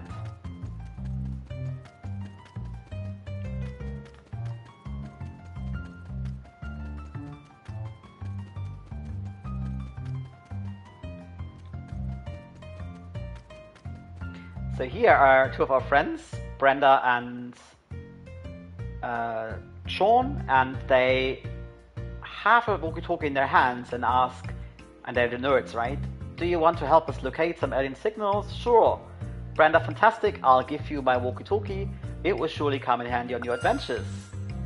So you get the walkie-talkie and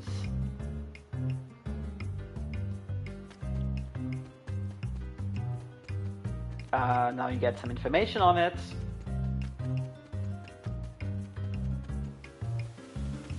So if you didn't know, it's a two-way radio transceiver equipped with a speaker and a microphone at both ends. It is still commonly used in military security and medical services to this day, and we all have used push-to-talk messages quite recently. So it makes some cool sounds. Right? And now we have to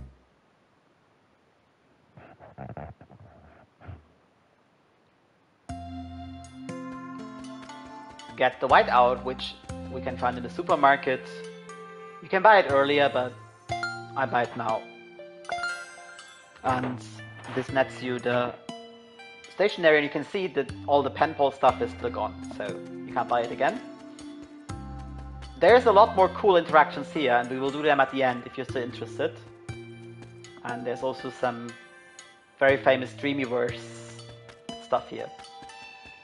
We'll do them in the end.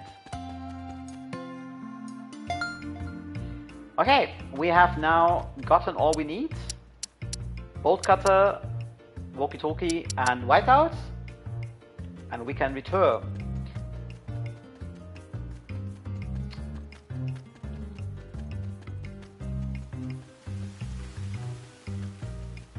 There's our teacher, by the way, and he is reading about the scientist, the quest we did earlier. And another friend in the back, he has just bought a new computer. So there's a lot of fun little conversations that I will not spoil right now. We'll just do the main bits and proceed.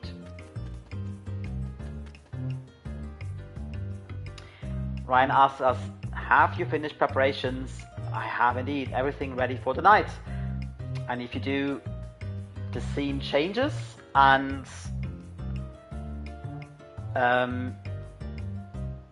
they sneak in, they cut a hole here and then they sneak in through the window. And now we are in the school at night. Ryan says, get your walkie-talkies ready just in case. The letter could be at any place. We have to find them all. Let's check our classroom first. Sam says, watch out for the cameras. Follow me.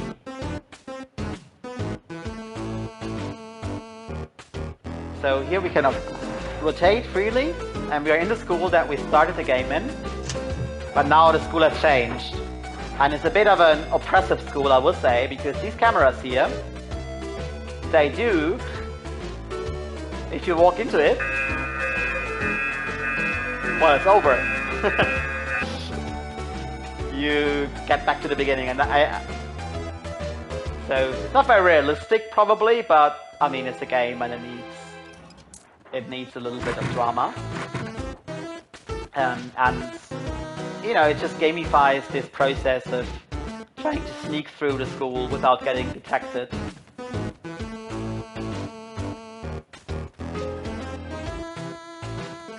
And your characters follow you.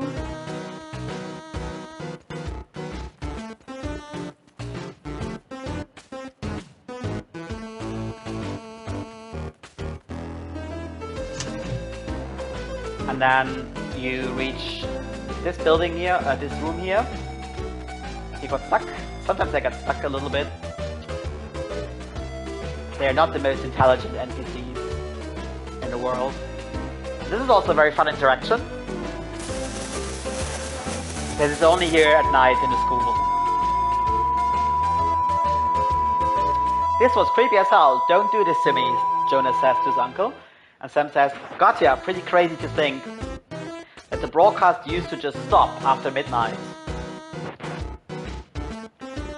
And now it says test cards were used when TV transmitter was active, but the program was being broadcast, but no program was being broadcasted. Signal design varied between NTSC and PAL regions. Today we mostly see this on video projectors.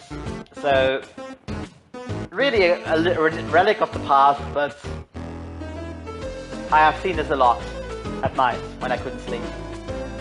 So let's see what's in here, right? We were going to search for it. And there's nothing. And they're disappointed.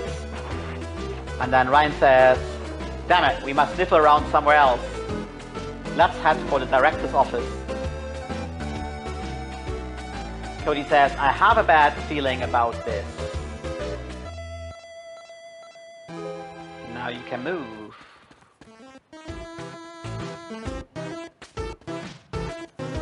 So if you get caught now, you don't start in the very beginning, but you start here.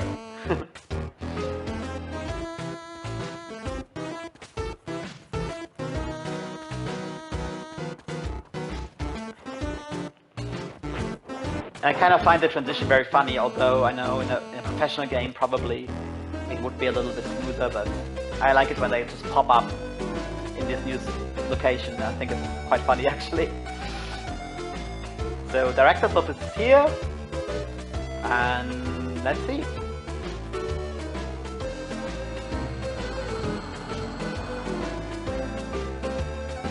Sam says, someone is asleep in here.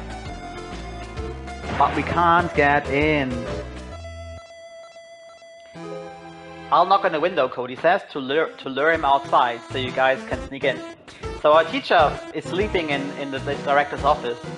And if the letter is in there indeed, we need to lure him out. And Ryan says, this could actually work.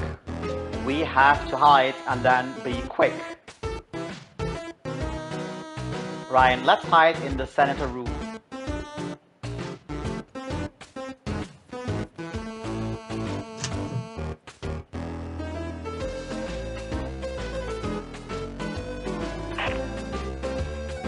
And then once you're there, Cody asks, are you in position? Yes, we are in the senator room. Knock on the window. So he does.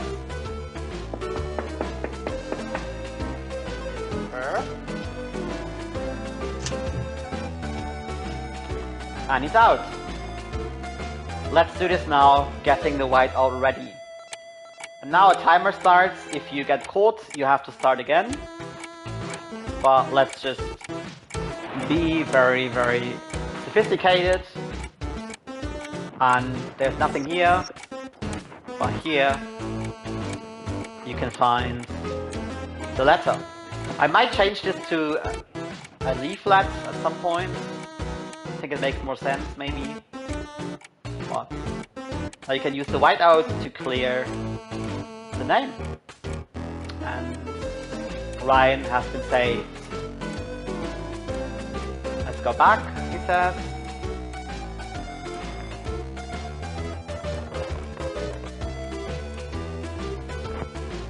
So this quest I actually showed on stream last year. I developed a school at that time. So I'm not sure if anyone remembers that. So it's come quite far since then.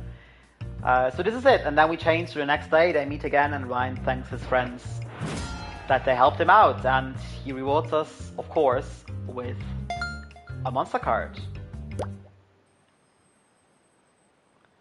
Which is one of the most famous Dreams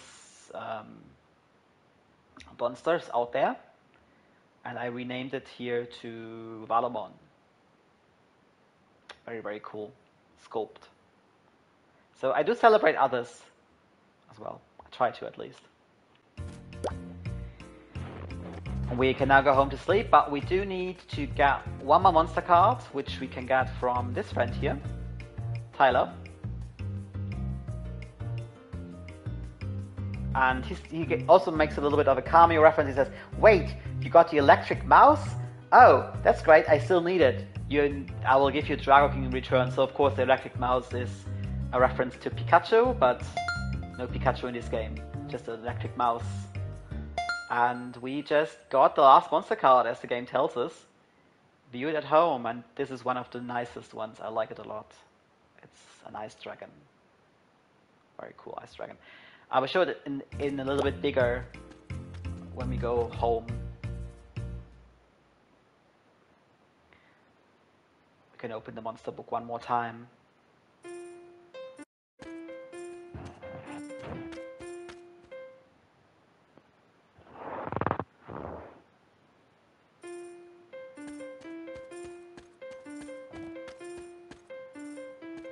Hello, dinosaur.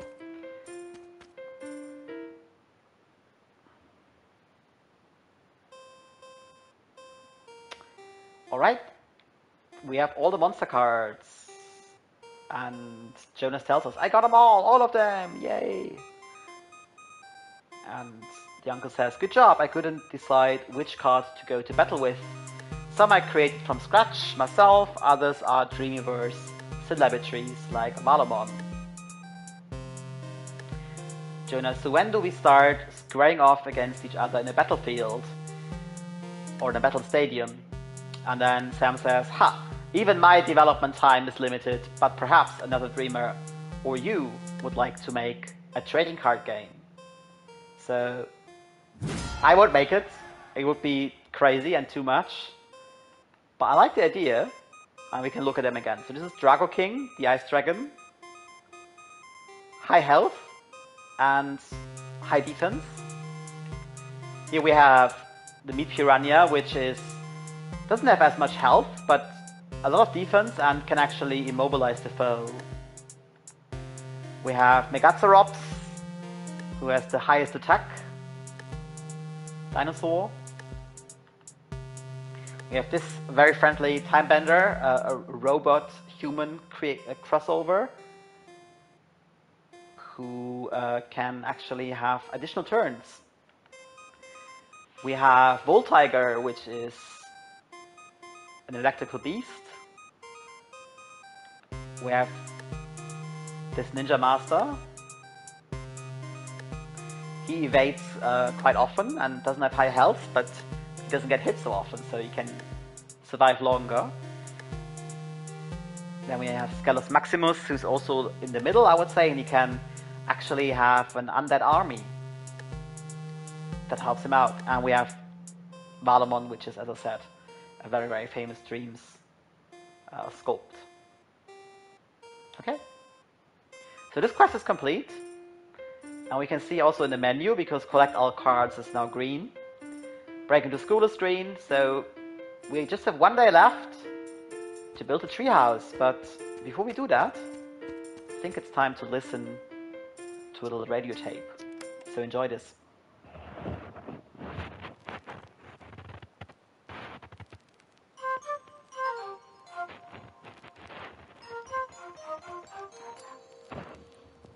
Once upon a time, a fox called Furry came into a rundown village people called Mayporn. Is Taily here? Furry asked the townsfolks. Taily? They replied. No, Taily left us yesterday to search for the golden amulet that can possibly cure our terrible disease. Furry could see the suffering in the town. He had come to help, as Taily yet had to come back home after a whole week away.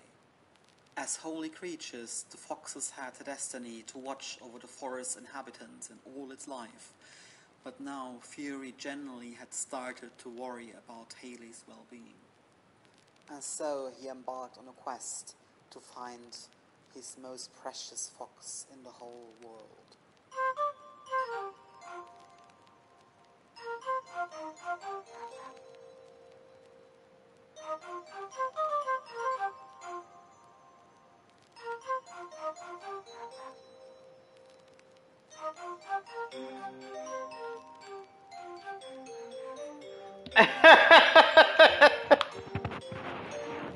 Oh, this is funny, CJ. For days, Furry would wander around the forest of Acorn, almost losing hope, before finally picking up on Taylor's trail. When he finally reached her, Furry breathed a huge sigh of relief and went to hug Taylor right away.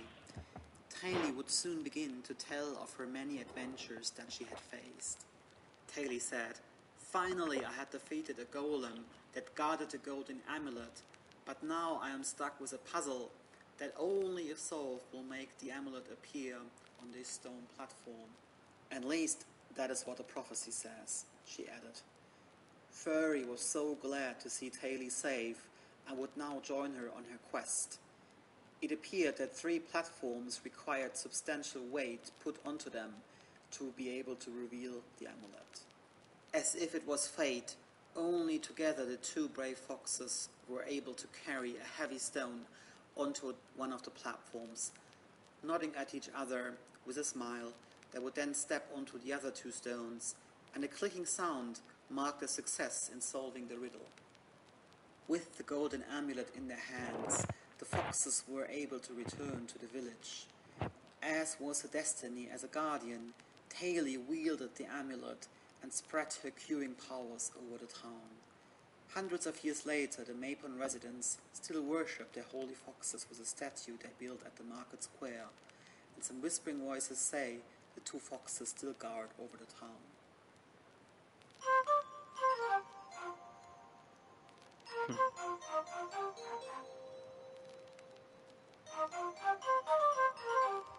Do you remember these type of tapes from your childhood? For me, this is one of the most fond memories I have.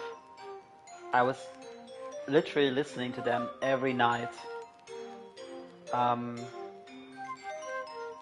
And you will very soon see an interaction that also says, of course they're all German, because I was not speaking English at that time in my life. So I think they differ a lot between countries, because you would just be a child.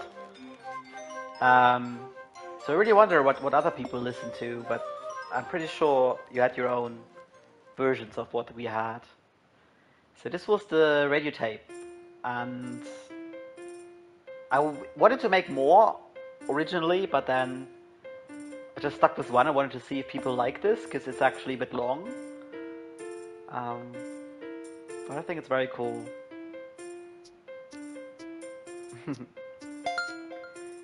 Yes. So now we have completed everything we need to, and can tackle the final day of this game. Exactly, CJ, right? I mean, bei den TKKG and Benjamin Blümchen, I don't think people from other countries would know them, so I really had to be a bit creative with that. Like, I tried to be very country agnostic as far as I was able to, apart from the British phone boxes and the mark.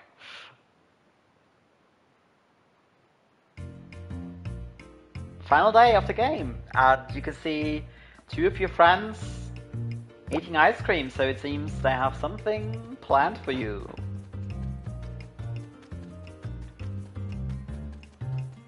Let's do this.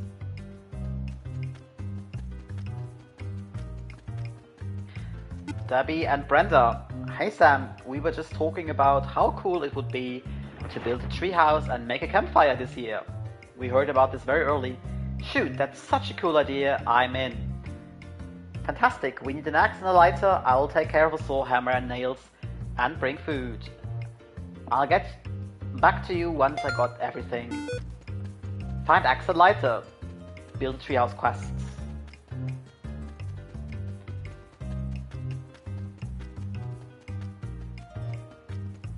So we now can check the map again, and it appears we have to go home for this. So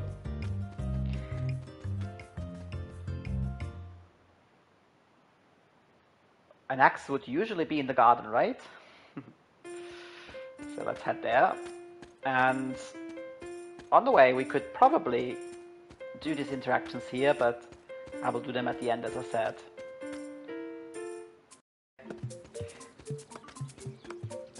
That's fantastic. It never happened. Not a single time.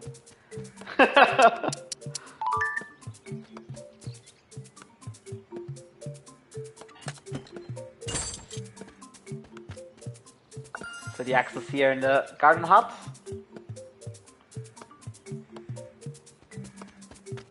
And yes, as I said, you can do very nasty stuff in this game, but it won't harm anyone. Be nice to your mother, right? But we need this axe to solve one of the quests.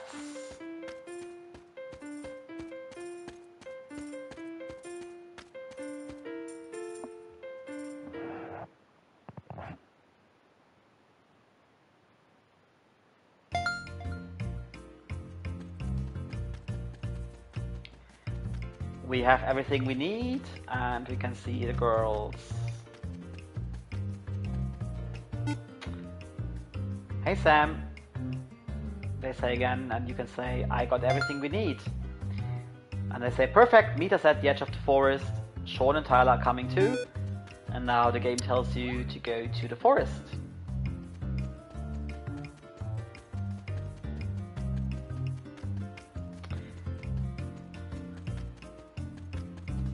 And by the way, if you want to replay quests, you can do this. You can talk to the girls later to replay the Treehouse quest, and you can talk to the boys here, because it's the final act, so they will always be here. And you can recap, so you can say, yeah, let's recap, and they will tell you what we experienced. Cody says, we explored the mad scientist lab and found out about its strange creatures and devices. This was surreal. Sean says, we had the most awesome LAN party this town has ever seen. We had it right. Ryan says, we avenged me by tricking Thompson in school. Tyler says, the girls and me want to take you to the woods. So this quest we haven't done yet. And this is also the way to replay, because you can actually choose the second option here and do all of them. So we can also reset the digital pads and everything else. So you don't have to rewind the game, you can just replay all the important quests if you want to. But now, I think we have to build a treehouse. Unless our teacher has something to say about that. Who took a refreshing extended walk in the forest. And we tell him, yes, yes, of course you will obey the forest rules. Why wouldn't we? So here we are in the Hollow Woods, which has its own rules. Children not alone allowed in the dark. Well, we will break that rule. Debbie says, everyone is here, this will be a lot of fun. Sean, indeed, you know, I don't want to be that one guy, but do any of you actually know how to build a treehouse? Brenda says, of course, you think someone dreaming to be an engineer for a spaceship could have built a treehouse? She's very confident. Tyler says, perfect, and I can throw in my Pathfinder skills to make a campfire. Well, first we need to search the area for a suitable treehouse spot. Follow me. So this is a very lush and relaxing forest. And the characters will follow you, and you're searching for a good treehouse spot. So let's see. Nothing in here. What's this? Yes. This place is a bit obvious. We might want to do secret stuff in our treehouse. So this one is not an option. It's a bit foggy in here.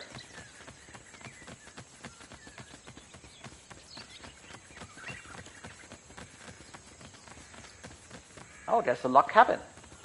Let's see what's there.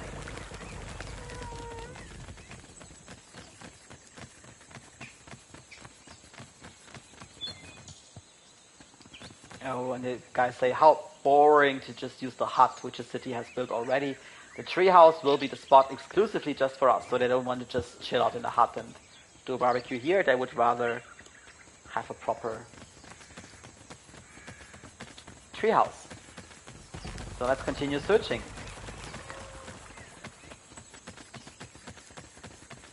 There it is. This is it. Hidden, lush, cozy. It's got everything. Brenda says, I agree. I'll get the construction planning underway then. I will need at least 5 wood logs. Tyler, alright. Meanwhile, I'll prepare everything for our campfire night.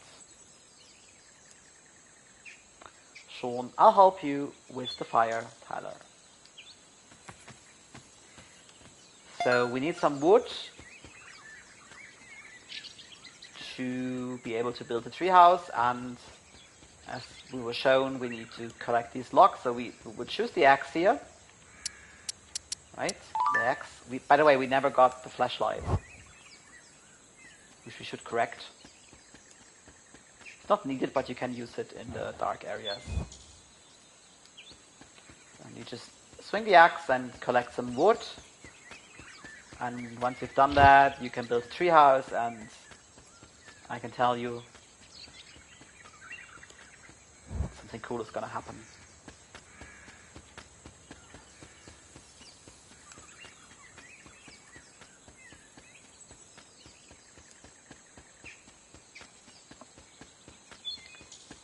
Need to find more wood.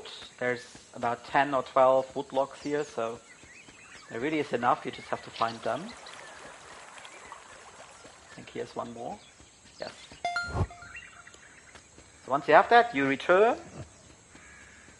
here, and then we get to work. Showtime, Brenda says.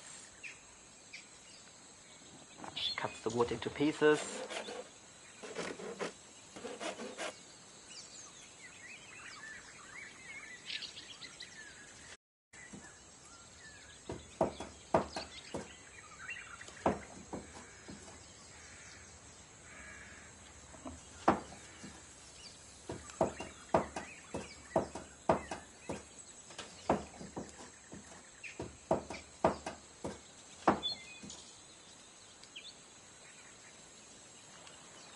And I built a treehouse with the wood and prepared a fire.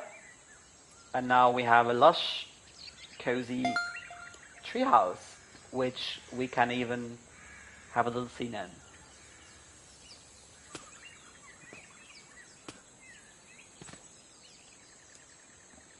And then Sam talks to Jonas and says, you know, Jonas, I feel we used to do this all the time, connecting with nature, discovering wonders, and all that.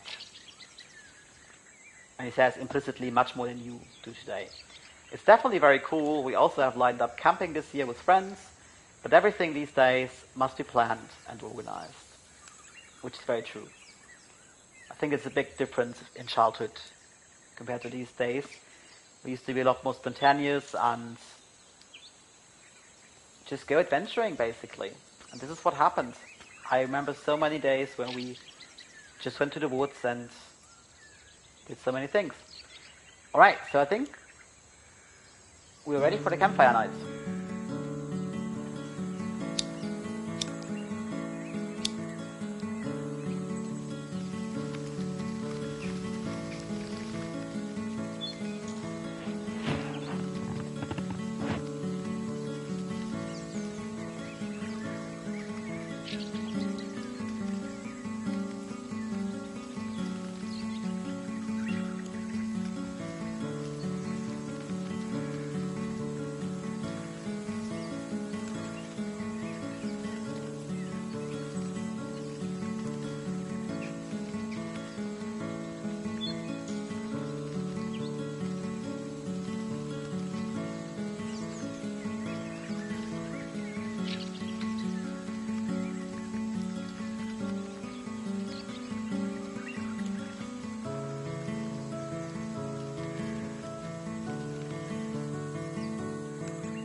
Oh, this scene always gets me, I tell you. I have this exact memory from my childhood. You have completed the main activities of those childhood summers. This very personal project with its good vibes started off as an emotional uplift in the pandemic to release all the stress we faced. It has become so much more than I ever anticipated. I hope you enjoyed diving into my childhood and that the youthly spark of creativity will always be with us. Have fun completing any open tasks, quests, replays, or interactions. I appreciate the like, feedback, and contact on social media. There's my address, twitter.com/Crizillo. If you haven't, try out my other content in Dreams. And then the last bit is dedicated to my real nephew, Ben, who actually playtested this quite a bit before release as well. So yes, this is basically the main game. It goes about 2 hours in length, and this is what I remember from my childhood. You know, of course there were also much more difficult times, but I think for a project like this, it's about the good vibes, it's about the positivity and nostalgia.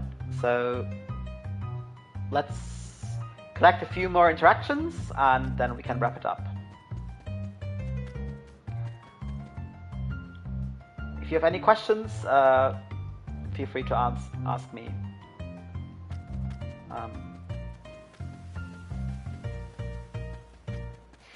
Thank you very much, Max.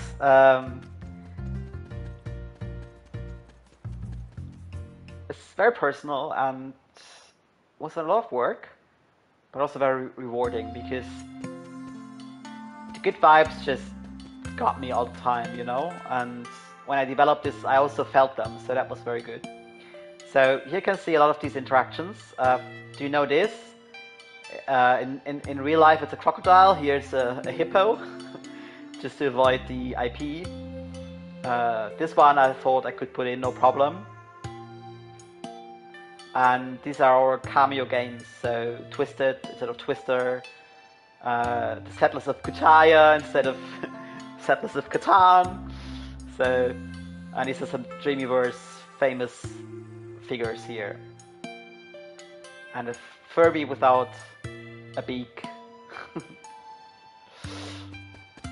And there's a couple more.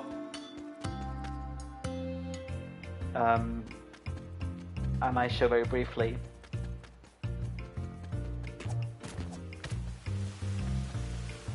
So, for example,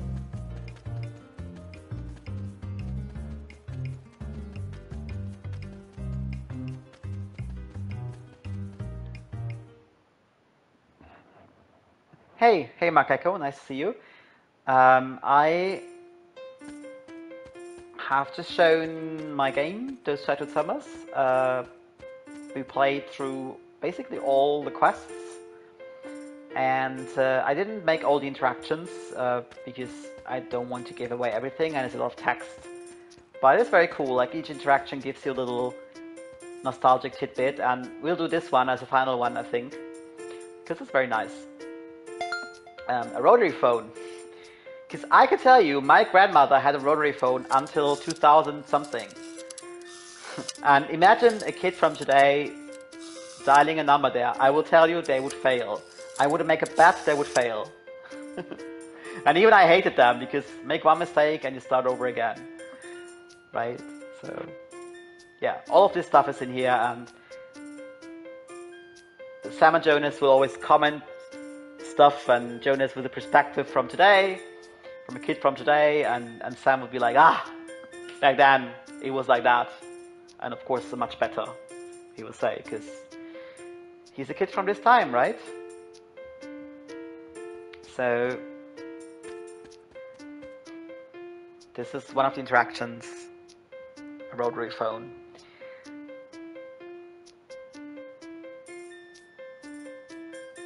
Okay, I think I know how I will stop.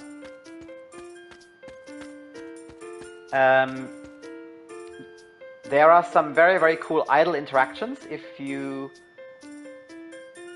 wait for 10 seconds, our character will do a little bit of cool stuff. So let's see those 3, and then I think we can wrap it up.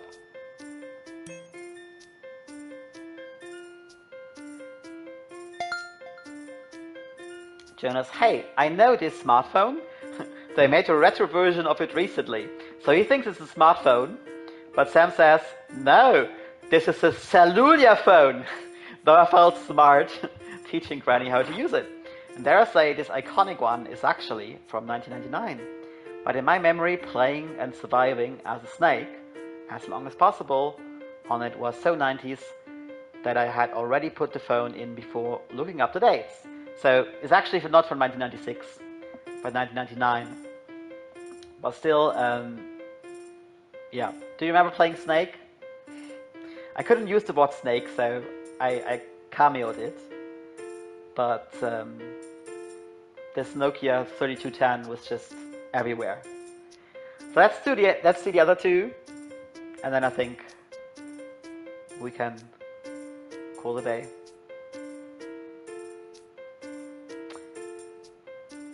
Yes, CJ, if you would like to try out Dreams, that would be great. So many fantastic creations by now, really. You can make stuff very easily, but you can also just play. It's like a YouTube of gaming, really. That's so great. So we just listened to a CD player, which Jonas says, oh, it's a waffle maker. It looks like a waffle maker. And Sam says, oh, the sound when the disc would start spinning. Do you remember? And Jonas says, so chunky, how could you carry so many things around? And then Sam says, we had backpacks. Also, never question how much you will be able to put out of your pockets in a video game. All games have inventories that would equal the size of a truck, always driving behind the player, which is very true. So, video games have infinite pockets. Alright? And a CD is actually abbreviation for compact disc. And I find this funny because it's not very compact by today's standards. And today it's, of course, been replaced. Alright, and let's see the final idle interaction.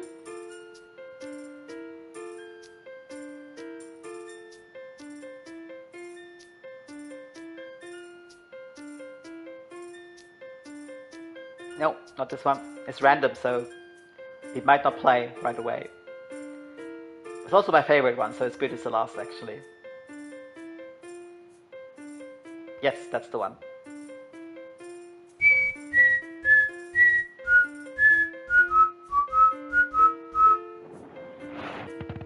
So I hope you all had a yo-yo back in the day. It was so popular at one point. Like, I was really bad at it, but some of my classmates, they did tricks, I can tell you.